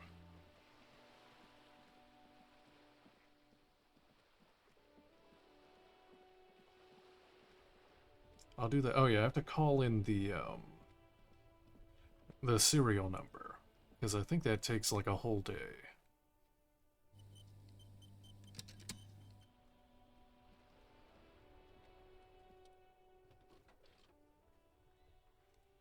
Pick up the radio. This is Precinct 57. How may I assist you? Could you run a serial number for me on a pair of armored boots? Sure, officer. What's the number? And the make of the armor, if you know it. E50 100 1000. The make and model of the armor is Fairweather T500V. Got it. I'll contact the ICP database immediately. Call back tomorrow. Hopefully. Oh, I thought she was done. What'd she say? Call back tomorrow. Hopefully they'll have dug up something useful by then. The International Collaboration Police, ICP, is Insulary Law Enforcement Services. The crown jewel of the moral intern DDM, alongside EPIS and the coalition government. Alice, please connect me to the 41st No, I don't think I need anything. Oh, wait. Have you heard back from the ICP about this? Oh, yeah, well, it's been like 2 seconds.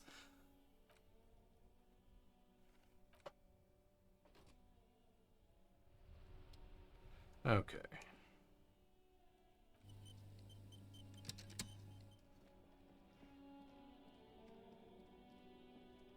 I guess I'll just talk to... Oh yeah, I can go into Frit. I need to turn in my tar. How much money? I have 69 real. Nice.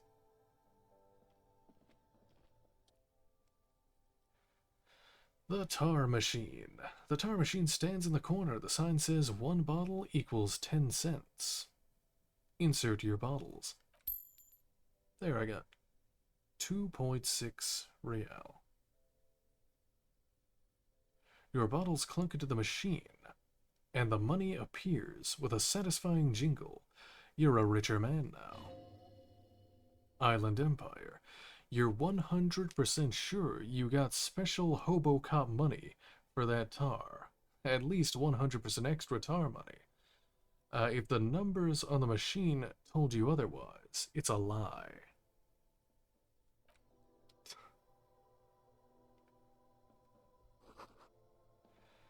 A melodic pop song plays on the radio.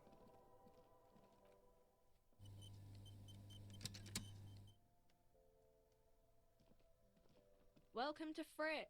Feel free to look around or something. Everything is out on the shelves. Conceptualization. What's that magazine she's reading? Before we go on, what's this Frit? What magazine are you reading? Let's proceed. I don't know. Frit? She shrugs. And what is Frit? Why is it written with 3 T's? I think they think that the extra T makes it funkier. It doesn't. Encyclopedia. The story goes that Normal Frit, with two T's, a men's workwear shop in Verdefort, was already taken. So when Frit Retail Inc. grew into a multinational corporation, they had to add an extra letter to avoid trademark infringement. What magazine? You mean this? She looks at the cover, boasting a colorful photo of two girls kissing. This is Pop Stars.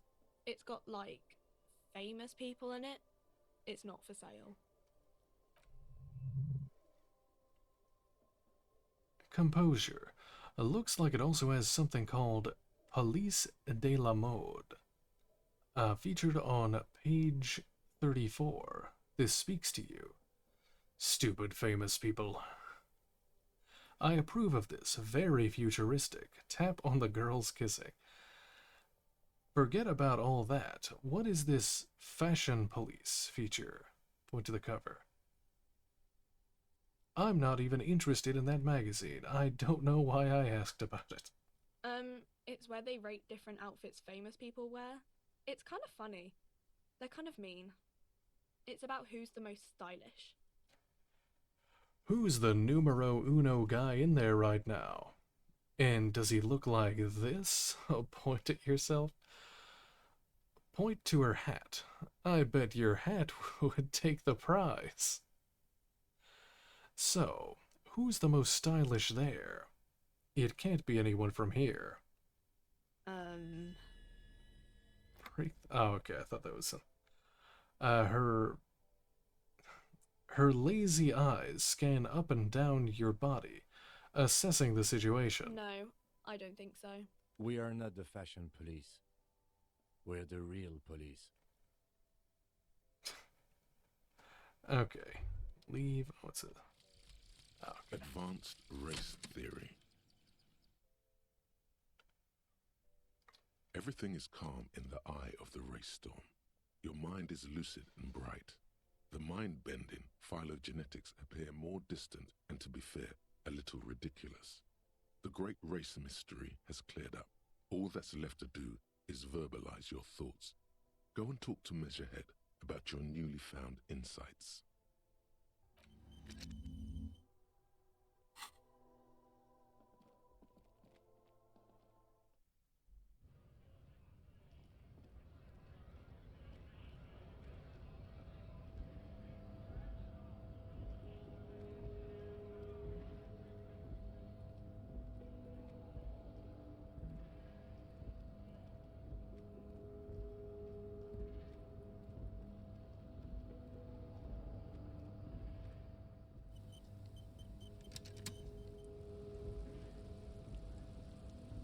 The unpromising race pupil returns.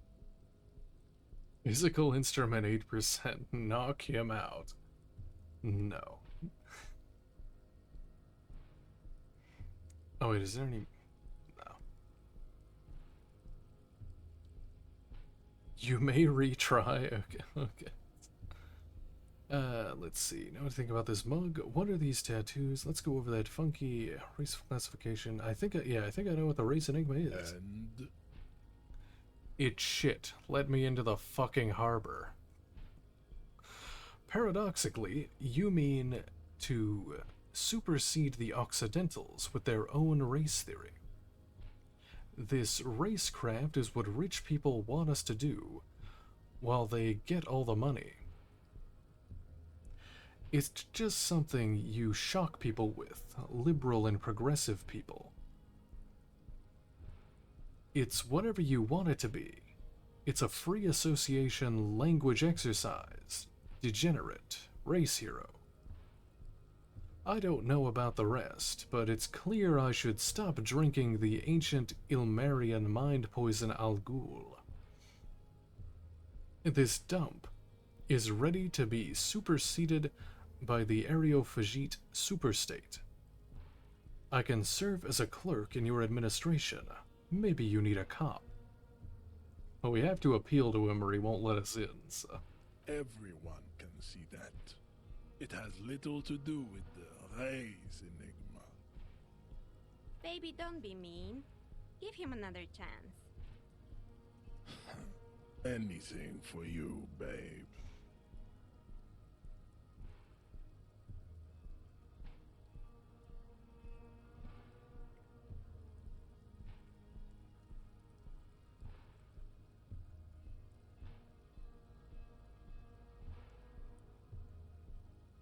Look, babe. The mignon of law is also a racist, but his racism is basic and rote. He thinks he has solved the great race enigma by describing a rote mechanism of scientific competition. So unadvanced. The basic race education he received in high school has led him to think his phylum are the sole authors of race theory. An esoteric study reaching back to the ancient mass society of Pericarnassus over 4,500 years ago. Basic racist, I take pity on you. You clearly want to enter the harbor bad. Like a little boy who wants to go on the potty. I can press the button for you. It will open the door. That's all I wanted. I'm not a racist, and I don't need your help. Very well. You may enter the door once. Our race conversation here has concluded. Finally. Let's go. The lieutenant gestures towards the door. Let's go.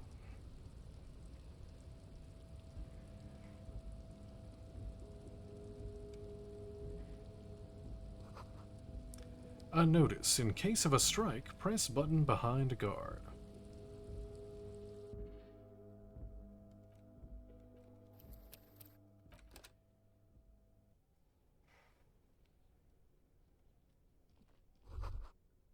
Every worker a member of the board, written at the top of the flyer. And at the bottom, the union logo and demand democracy. This is a Dewey typewriter. The model name is on the back.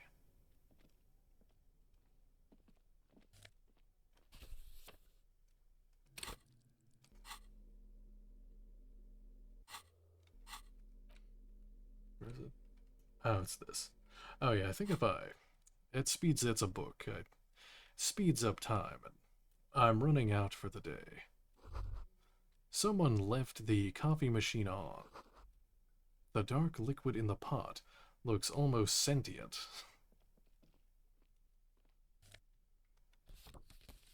Postcard. This laminated postcard offers a glimpse across the river, a little more than a decade after the war. The eastern bank is already fully renovated. The hillsides are lush with gardens and residences. Someone's parked a small beige airship by the fountain. This postcard will sell for a pretty penny.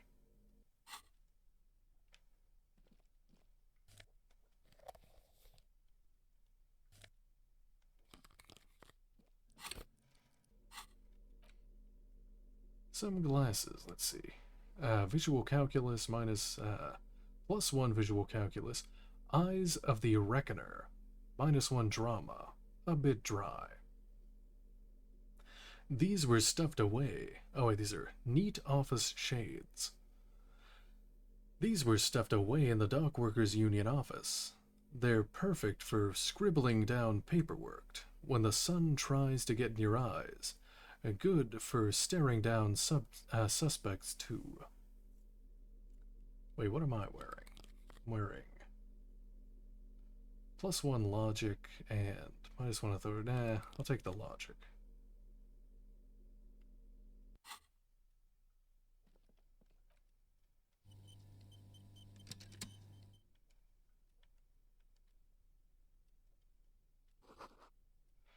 A standard office file cabinet. The drawers seem locked.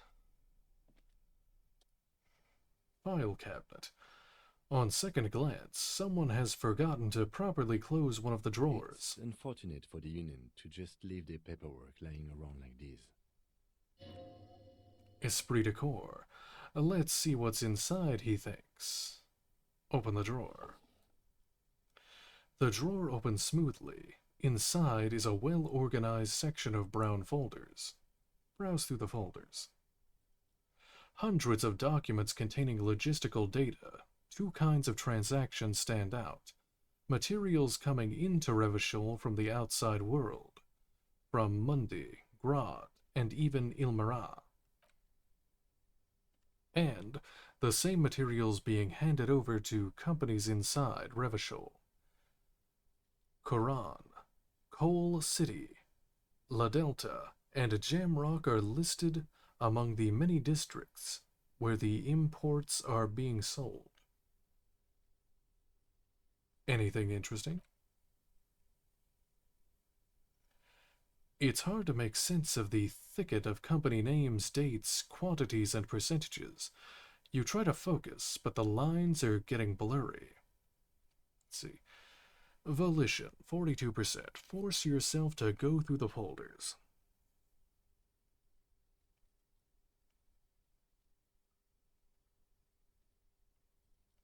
And let's try it. Oh, it worked. Okay. Volition. Whatever is hidden here is hidden well. Concentration isn't enough. Only a trained accountant with a background in logistics would be able to really make sense of it. However, there is a little handwritten note stuck on the side of the drawer. Look at the note. It appears to be a to-do list written in large, uneven capital letters. Remember, Leo, Everard shoes, special whirling borscht. Water Everett's plants. Sweep office floor. More banners. All items on the list have been crossed out, and the note itself is crumpled. Turn to the lieutenant. Look, Kim, a to-do note with a list of errands for Everett. Everard Clare, probably, the head of the Debarders Union. One of his aides must have left it. Nothing incriminating here. Logic. The special borscht seems a bit odd on the list. Take another look at the note. Oh, it just says it again. Close the drawer. The drawer slides shut smoothly.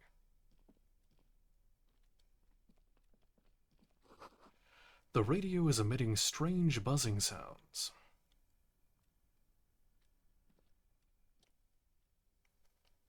Punch clock payphone.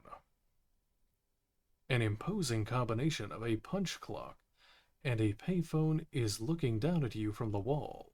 A note on the side says, tokens available. Tokens unavailable due to strike. Use change. Cost 10 cents. Sir, 10 cents. The machine swallows your coin and seems to be waiting for the next move. Interfacing. Challenging, 42%. Let your muscle memory dial a random number. No. It's unclear whether you actually have muscle memory.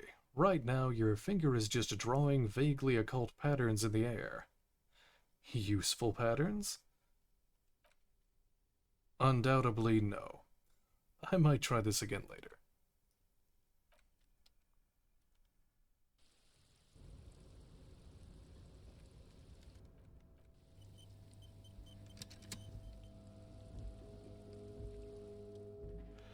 Policeman cloak. Looks like someone left this tarpaulin cloak hanging on the railing here. There was a white rectangle clearly visible on its back.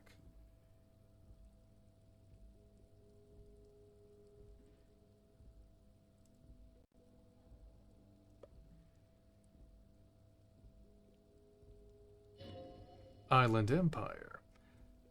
This is your cloak. You can feel it. Lieutenant. Point to the cloak. I think that's mine. Yes, it does bear the RCM insignia.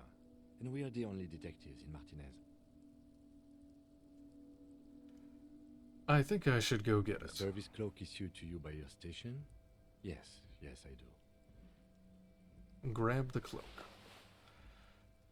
As your fingers touch the tarpaulin, it almost feels like the cloak wants to deliver a message of comfort through your fingertips.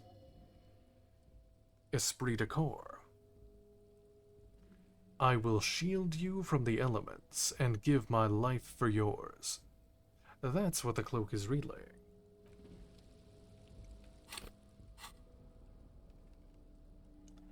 One to esprit de corps, one to shivers. Taking back the streets. Know thy neighborhood. A police cloak made from heavy tarpaulin. It would be nigh wind and waterproof if it weren't for the bullet holes scattered on its surface. The signature white rectangle of the RCM covers the garment's back.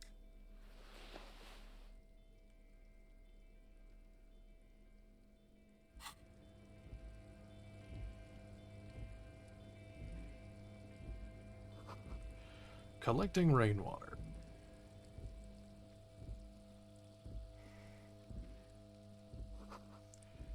At least 3 packs worth of cigarette butts.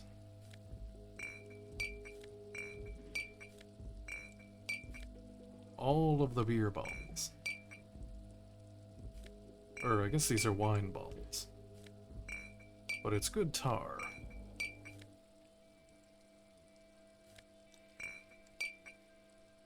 There we go. Numerous empty bottles of Commodore Red and a potent Pilsner.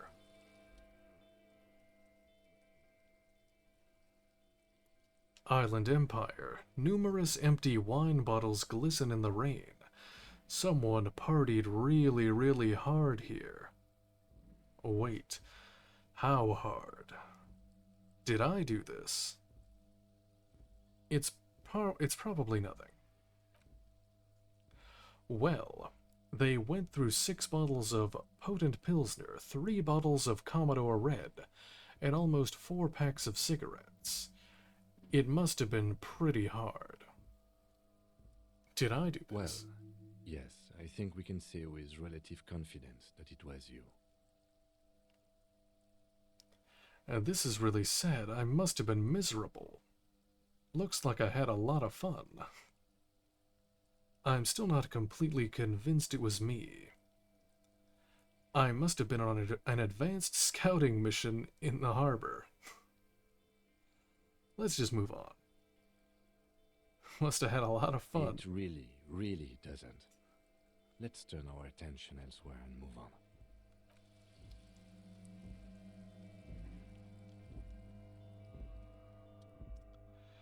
Night Watchman's Booth. This is the Night Watchman's booth. The name on the door reads, René Arnaud. Listen, it's okay to take a few minutes to yourself. Sit down and have a breather. Kim, I'm gonna take a quick look inside. Search the booth. Have a seat, rest. If you must. But please hurry. We are pretty easy to spot up here. Nothing incriminating catches your eye. The cabinets are clean, and the space's contents meticulously organized. There's a framed photograph on the table. Take the picture. Leave the picture alone. I'll take it. It's a black and white photo of a young couple out in a street fair. The man is young, dark-skinned, and dressed in a Royal Carabineers uniform. The girl is smiling playfully at the camera. Why did you take that?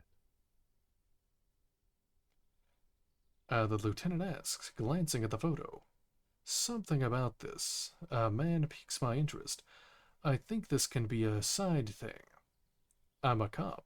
It's instinctual to collect evidence. I'm making an artistic photo collage, Kim. Fine. But let's move. I don't want to be seen snooping around here.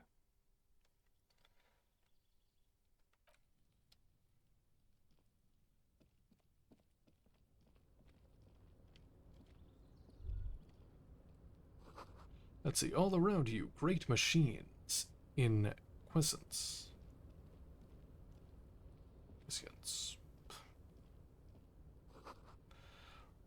White pine trees are printed on the screen covering the Wild Pines logo. I had to be over there. Yeah, I'll get that stuff later.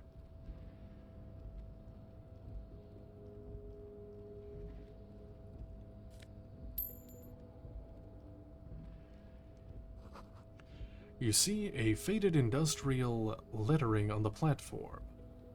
Kaluvsund.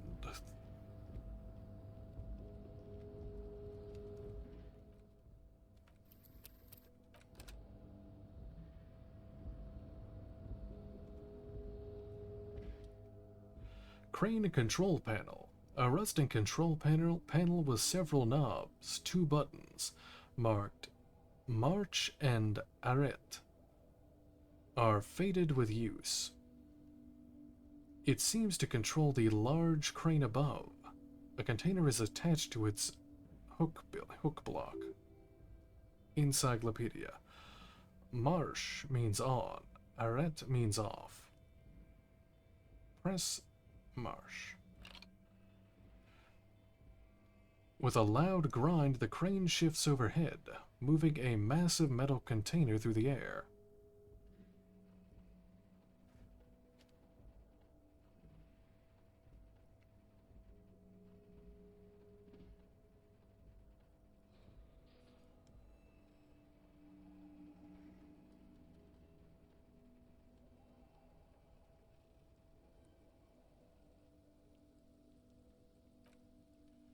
And with a surprisingly quiet thunk, the crane places the container down. Interfacing, the harbor sleeps as the strike rages in the distance. The crane can rest again, now that its purpose has been fulfilled. Its purpose? What do you mean? Understood, let's go back. Moving this container, of course, for this purpose it was built for. For this purpose, it has acted. And now, it will rest. I can't see how that was worth the records, except for seeing the crane in action, which I admit was satisfying.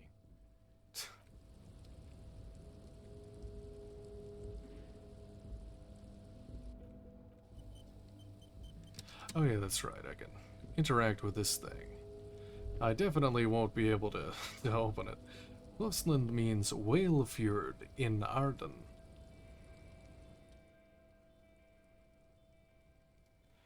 Let's see. Cargo container door. Before you stands a cargo container. Just one of many in the yard. Lieutenant, I think there's something special about this container. Leave the container alone. You do? Because I don't. What? Why not? There are a million containers here.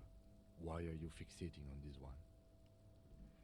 It was hanging from the crane. I don't know, Kim. It just feels special. Inspect the container. Maybe there's contraband in there. You're right, it's probably nothing. You just picked one out because you wanted to interact with a cargo container.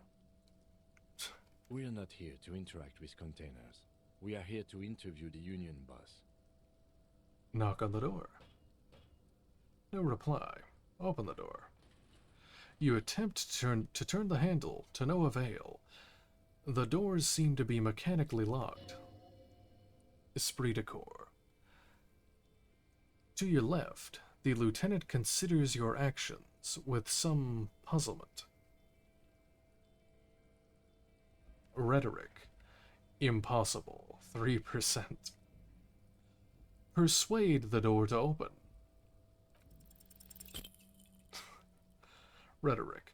Why are you even trying to open the door with rhetoric?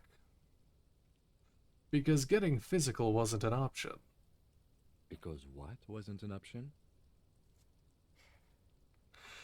Using my body over my wits. Now is not the time to get philosophical, detective. You can do that after hours.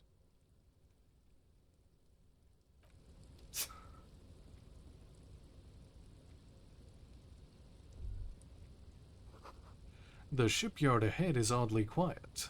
The great machines are sleeping.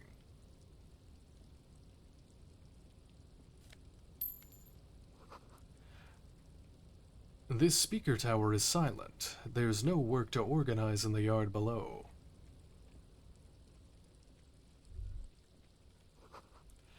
The musk of oil and rust comes from the chasm in front of you. Smells like blood.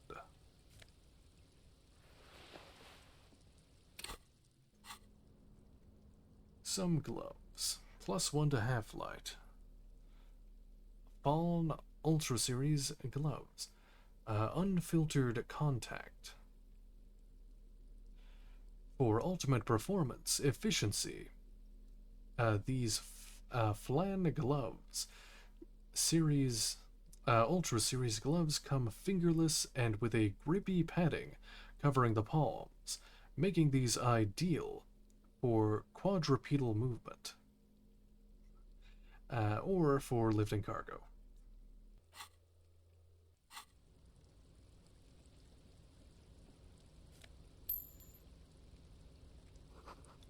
Industrial-sized thermos. Smells like burnt coffee. A large banner sags under the weight of the rain and snow. White waves on red.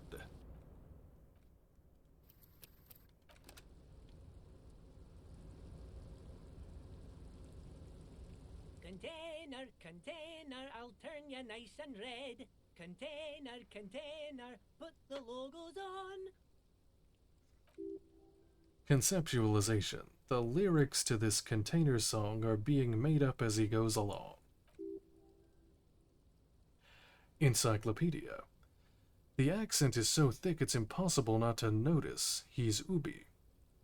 From the vanishing peninsula of Ubi Sunt, sick, in Monday. Container, container, used to be Wild Pines. Container, container, now belongs to Everard. The tiny man is so engaged in his work he doesn't notice you. Hi. Do not interrupt the little man and his joyous activity. Everard, Everard, Everard, he looks after everyone. Huh? Well, hey there. How can I help you, mister? I see you are not a union man, mister. Did you get lost? You're not one of them scabs, are you? What is it with you people in scabs? Actually, yes, I am. I mean, I don't personally mind. Folks is just folks, you know, and folks gotta eat. He doesn't seem to be waiting for you to answer. Just some of the other guys don't look too kindly on the scabbing kind, if you know what I mean, mister. You're Ubi, right? What are you doing with the containers? Where is everyone? The harbor's empty. Do you work here? Are you the Leo who wrote the note to make more banners? What's in that container over there? Point to the container suspended from the crane arm.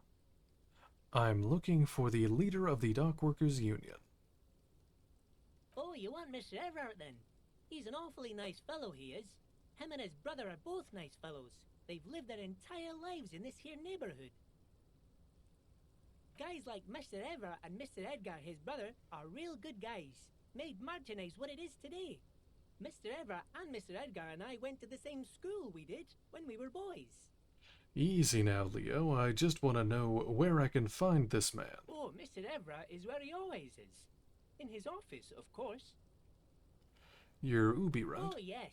Born and raised in Irish, mister. Mum had to leave my dad after he got a bit violent. Took us here to the new world. I was about 10 then. Too old to lose my accent then. People say us Ubis are up to all sorts of trouble with sheep and other animals and whatnot. I just want you to know there was never any of that where I come from. No, sir. Those are just nasty rumors. Thank you for clarifying that, sir. What are you doing? Oh yeah, where's the note? Actually, let's see what's in the container. Oh, that one.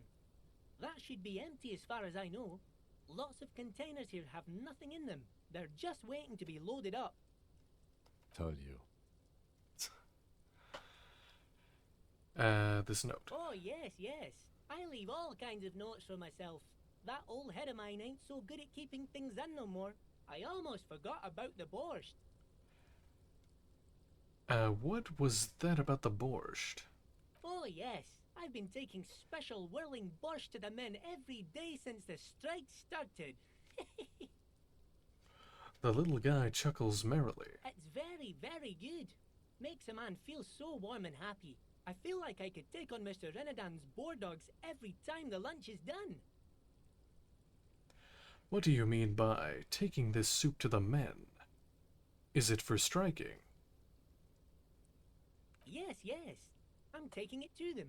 The borscht keeps them happy and in fighting spirits. Makes you all warm inside. They brew it in the whirling in rags. Hold up. Who makes it at the whirling?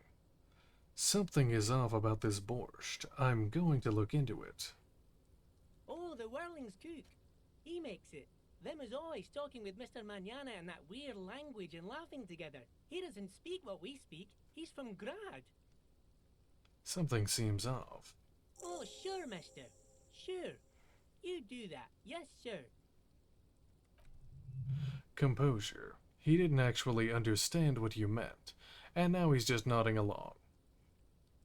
What are you doing? Oh, I'm just making some covers for them containers here. Yes, I am. Yes, I am. So it's easier for the crane operators to spot them.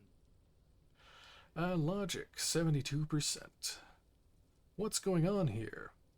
Look at the mountains of containers rising behind him. Success. The containers in the yard are green in Wild Pine's livery, and mountain rising behind Leo is all red in Union colors. Conceptualization. It's like some red infection has spread outwards from the container yard's core. This looks like a massive redecorating operation, Kim. Leo, has anyone told you why you need to change the covers? Thanks, Leo. No, not really. Mr. Everett doesn't tell me all the big things. Says I go and tell them to everyone.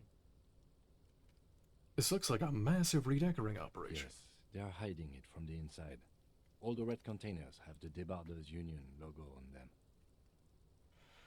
Thanks. Oh, no trouble at all, mister. No trouble at all. Where is everyone in the why is the harbor empty? Oh, most of the guys are down at the gates, keeping the scabs from coming in. He leans in with a confidential look. We're on a strike. The whole union is. You don't have to work when you're on strike. Ha! We haven't worked for 2 months now. So no one is working? Not everyone is down there, of course. Mr. Everard is in his office, where he always is. And Jean-Luc is guarding the gate. But Titus and his boys got into some drunken trouble and Everard sent them on a nice vacation. For a week or so. What kind of trouble did this? Titus and his friends get into? Got it, but there were other things I needed to discuss. Oh, I'm not really supposed to talk about that. That's union business. He smiles and leans closer. Him and his boys stirred up something in town. Probably drank too much and got into a fight or something. I heard Mr. Everett telling them to take some time off. But what did they actually do? I guess the boys got a bit too rowdy and had to let out some steam. I don't really know the details. That's just how boys are, you know. I haven't been in a fight since I was in middle school. Easy, Leo. Let's keep this on the hearties. He looks at you for assistance. Rhetoric. Look at him. It's not going to be anything useful anyway. Don't fight it. Better to go with the flow. Too rowdy. Leo, what kind of fight did they get into? Did they kill a mercenary? Okay, hero. Let's hear about this fight you got into. I remember I was the runt of the class. The bigger boys always used to pick on me. You see, I had a bit of a temper back in the day. Flew off the handle like nobody's business. But Mr. Everett and his brother always came to help. Once they beat old Noel Becker so bad he needed stitches on his head. Mr. Everard and Mr. Edgar are real nice guys, mister. You should go talk to Mr. Everard. I'm sure you'll be good friends. He's friends with everyone around here.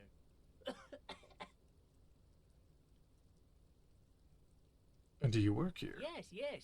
Everybody needs a job, and this is mine. I'm Leonard, by the way. Leonard Bellick. But everyone calls me Leo. The little man raises his hand in a welcoming gesture. I'm like Mr. Everett's right-hand man when Mr. Edgar is out of town, and Mr. Edgar's right-hand man when Mr. Everett is away. Actually, Miss Beaufort is the right-hand man, but she's a lady. Who is this, Miss Beaufort? The lieutenant looks up at Leo. A real pretty lady with a skin like those Deuces sucre candy bars my missus likes so much. Them are real nice to suckle on once the dinner is done and me and the missus sit down beside the radio. But I can't listen to the radio all the time. There's so much to do around here and I'm always busy keeping things running here. Yes I am, yes I am. Hold on, who is this Miss Beaufort you mentioned? I think you're doing a great job around here, Leo. Yeah, I'm pretty sure this place would totally fall apart if you didn't shine the boss man's shoes, Leo. Oh, Lizzie, she is a real sharp tool. Mr. Everett put her through some fancy school and everything, east of the river. 4 years she was gone, and when she came back, she was all fancy and lawyerly. Rhetoric. He respects that word. That's obvious. But she's a real nice girl. Grew up in this here neighborhood. Knows everybody and gets along with everyone. Real pillar of the community one day, I'm sure. If me missus and me was to have a child, I'd be real happy if she turned out like her.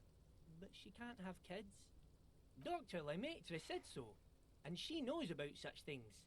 Been a doctor for almost 50 years she has. He sighs and falls silent, watching you, meekly, with his blue eyes. Logic. So Evra trained a lawyer named Miss Beaufort. Interesting. I think you're doing a great job. Yes, this place really seems to run like clockwork. Keep it up, Leo. The lieutenant smiles at the little man. Well, thanks a lot. Coming from you, it means a lot, really. You didn't think it was possible, but the smile becomes even wider. Sometimes I feel some of the guys don't really get how much I bust my ass for them here. But you guys are alright. Okay, I'm off. Bye-bye now. He returns to his work.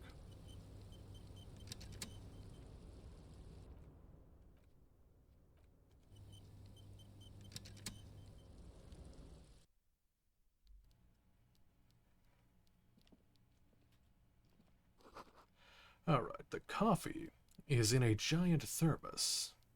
Is still lukewarm. Let's see. I don't have a level, do I? No. Oh, wait. Do I? I can't tell. This might not go over well. I only have 2 health. And no, actually, I don't have any healing. Uh-oh. A stair made of pallets leading up. I might need to go back and buy some healing. Because, actually, you know what? It'll be funny. I'll just go in and see what happens.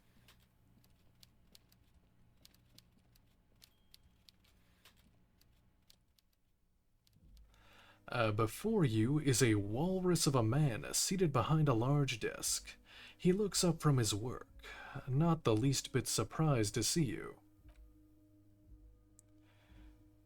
With a great effort, he straightens himself up in his chair, yet says nothing. He simply stares at you. Are you in charge of the dock workers? Let's get straight to business. There's been a murder. Welcome, Mr. Dubois, Mr. Kitsuragi. It's good of you two to stop by. Please, have a seat. I'm Everett Clare, head of the Debarders Union here in Martinez. He gestures to a tiny chair opposite to his giant desk. The man relaxes into his chair and I'd continues. offer you my hand, but unfortunately my health prevents me from getting up. You understand? Composure. He looks extremely comfortable. The tiny folding chair, on the other hand, looks like a torture device. You go ahead, detective. The lieutenant nods at you, then the chair. Esprit de corps. Whatever he has in store for you, it can't be good. He thinks I'll do my best. Island Empire. Forget about that. What's with this Dubois stuff? You're getting some serious bad vibes from that name. Take a seat. I'd rather stand.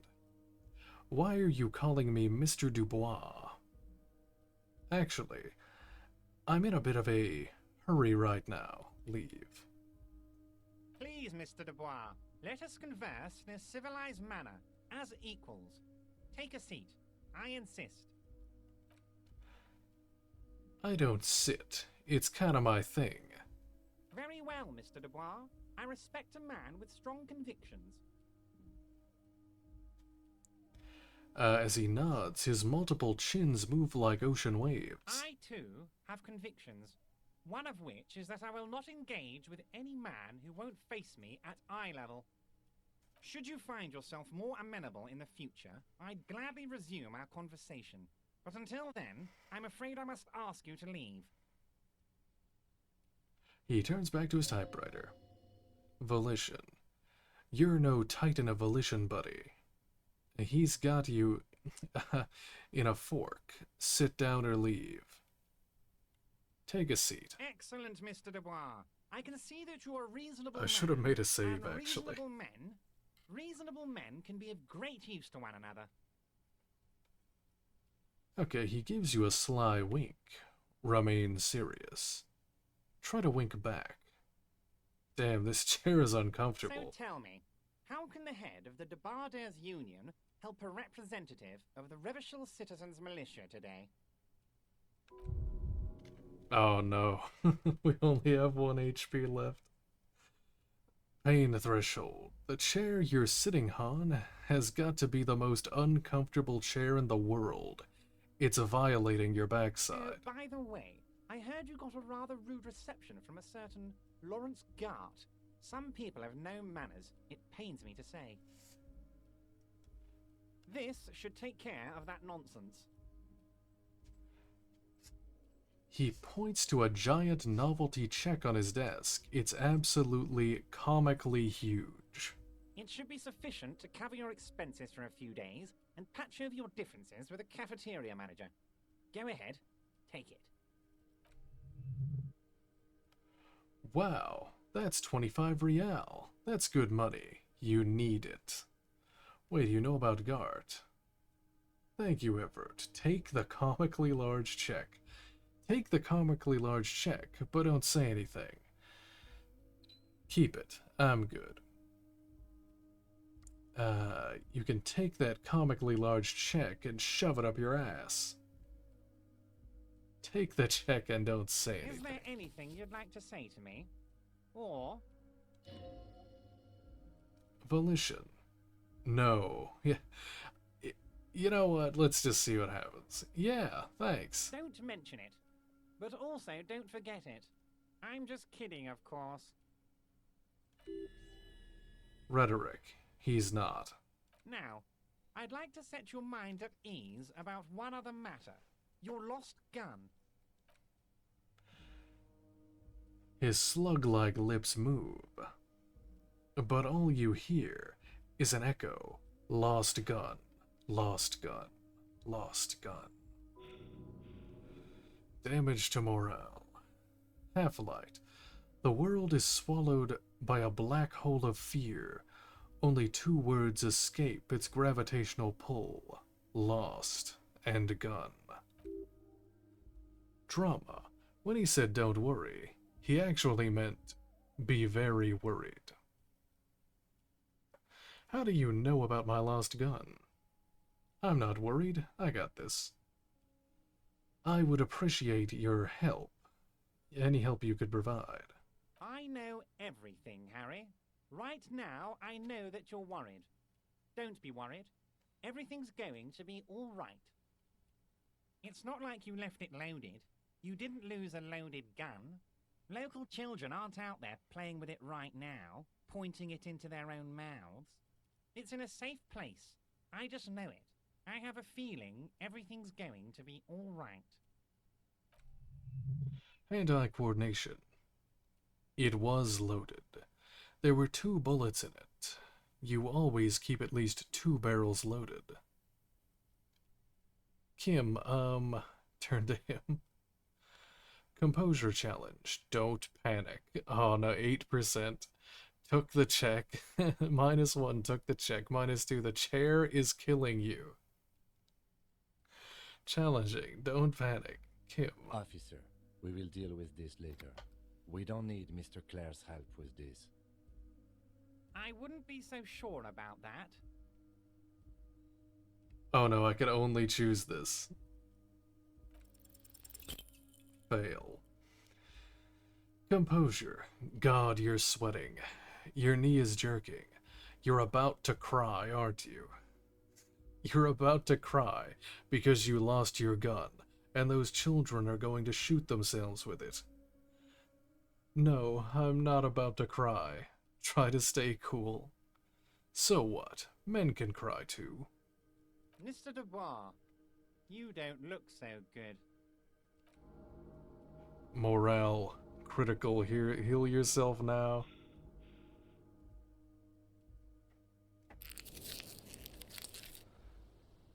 What is this Mr. Dubois he keeps repeating? What is he trying to pull here? You need to cool the fuck down. Chill. Mr. Dubois! Mr. Dubois! Harry! The large man snaps his fingers, but to no effect.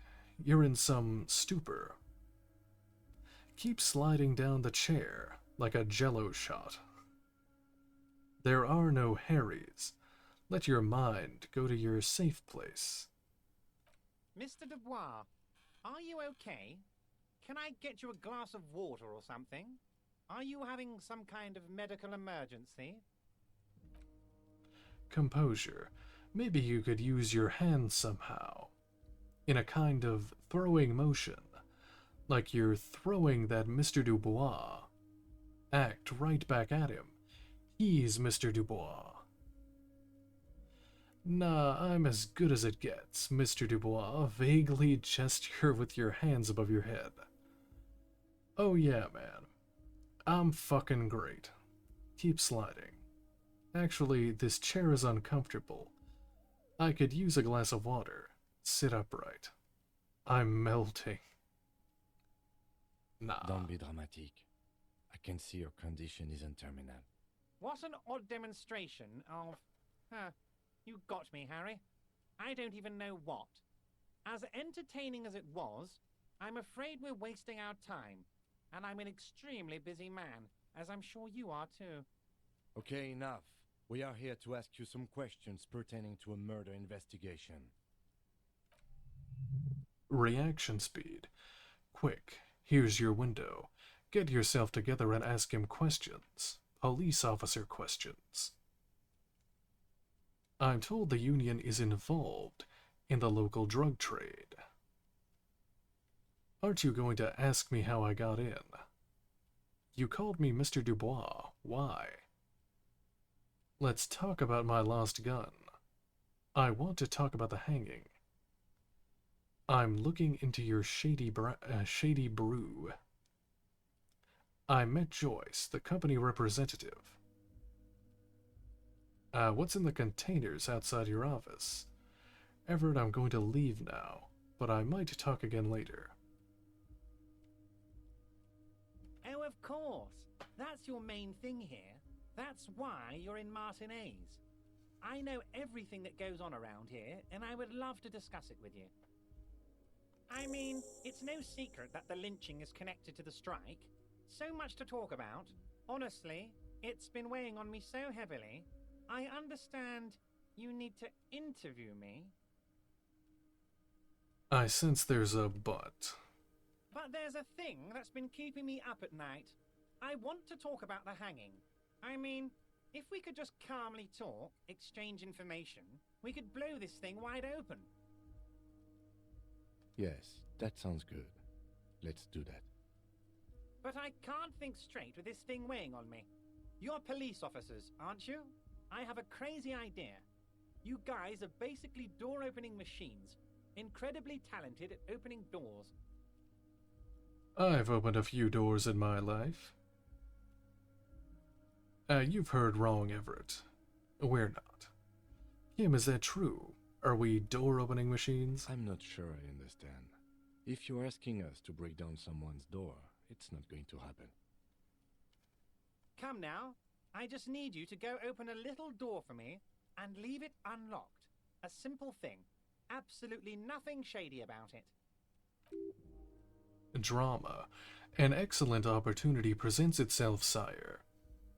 You could win the trust of the arch-liar, pretend to play into his hand, then, should you wish, bend his efforts towards your own. Why don't you just open it yourself? Whose door is it? I bet you don't even know anything about the hanging. Damn it, fine. I'll look into it. We need to talk about the murder. Harry, I'm a very busy man, and more importantly, I don't have that extraordinary physique you do. You look like you could run around all day. You want to send someone a message that the police are working for you. I repeat, I'm a very, very busy man, Mr. Kitsuragi, and therefore I must occasionally enlist outside help. So what will it be, Harry? Whose door is it? No one's. It's just a weasel. A weasel lives there. Nothing for you to worry about. What do you mean by weasel? A loud blabbering weasel. When weasels feel no one is watching, they start acting foolishly. He removes his glasses and rubs his nose. Just go there, unlock the door, and leave it open. It's been such a burden on me, Harry. I just want this to be over so I can discuss business with you. He puts his glasses back on. I bet you don't even know anything about the hanging. Harry, my dear friend, I am what people call a local bigwig. I know everything that goes on in Martinez. Fine. Fantastic, my friend. Just let me know when it's done and we can take our friendship to the next level. He flicks his fingers. You can get the key from Manana. He's down by the gates. Manana's like a free agent in the Union. Special operations. Hardened socialist. A real free thinker too. He'll tell you precisely where the door is. One last thing, Harry. Just open the door. You don't need to go in or anything. I just want that weasel to come home and see the unlocked door. I'm told the Union is involved in the local drug... okay, these are all the other options. I'll have to come back and talk to him after I do this. You need this to get in and out through the gate. Let's see. Thanks. I was wondering how I'm supposed to get out. Great. Wouldn't want to get stuck in here. Here, you're one of us now. A real red and white Union man. Take care, Harry.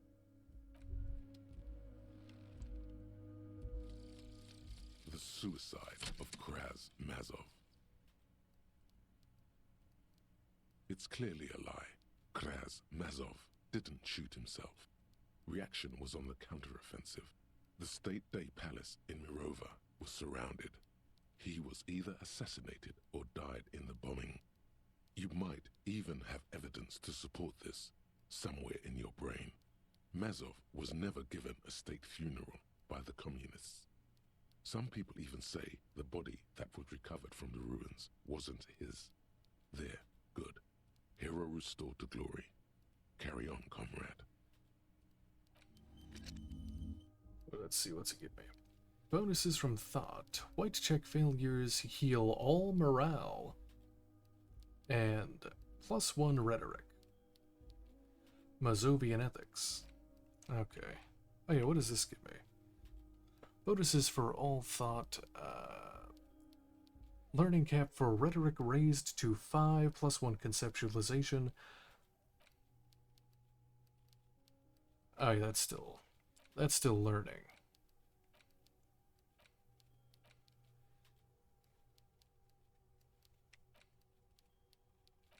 Okay.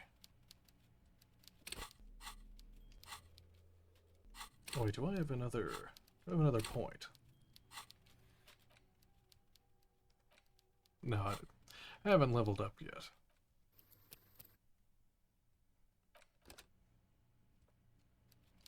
Okay. Well, that's gonna be it for me for tonight. I'm very tired. Alright, well, I'll continue this again tomorrow. Alright. Well, thank you very much for watching, and have a good night.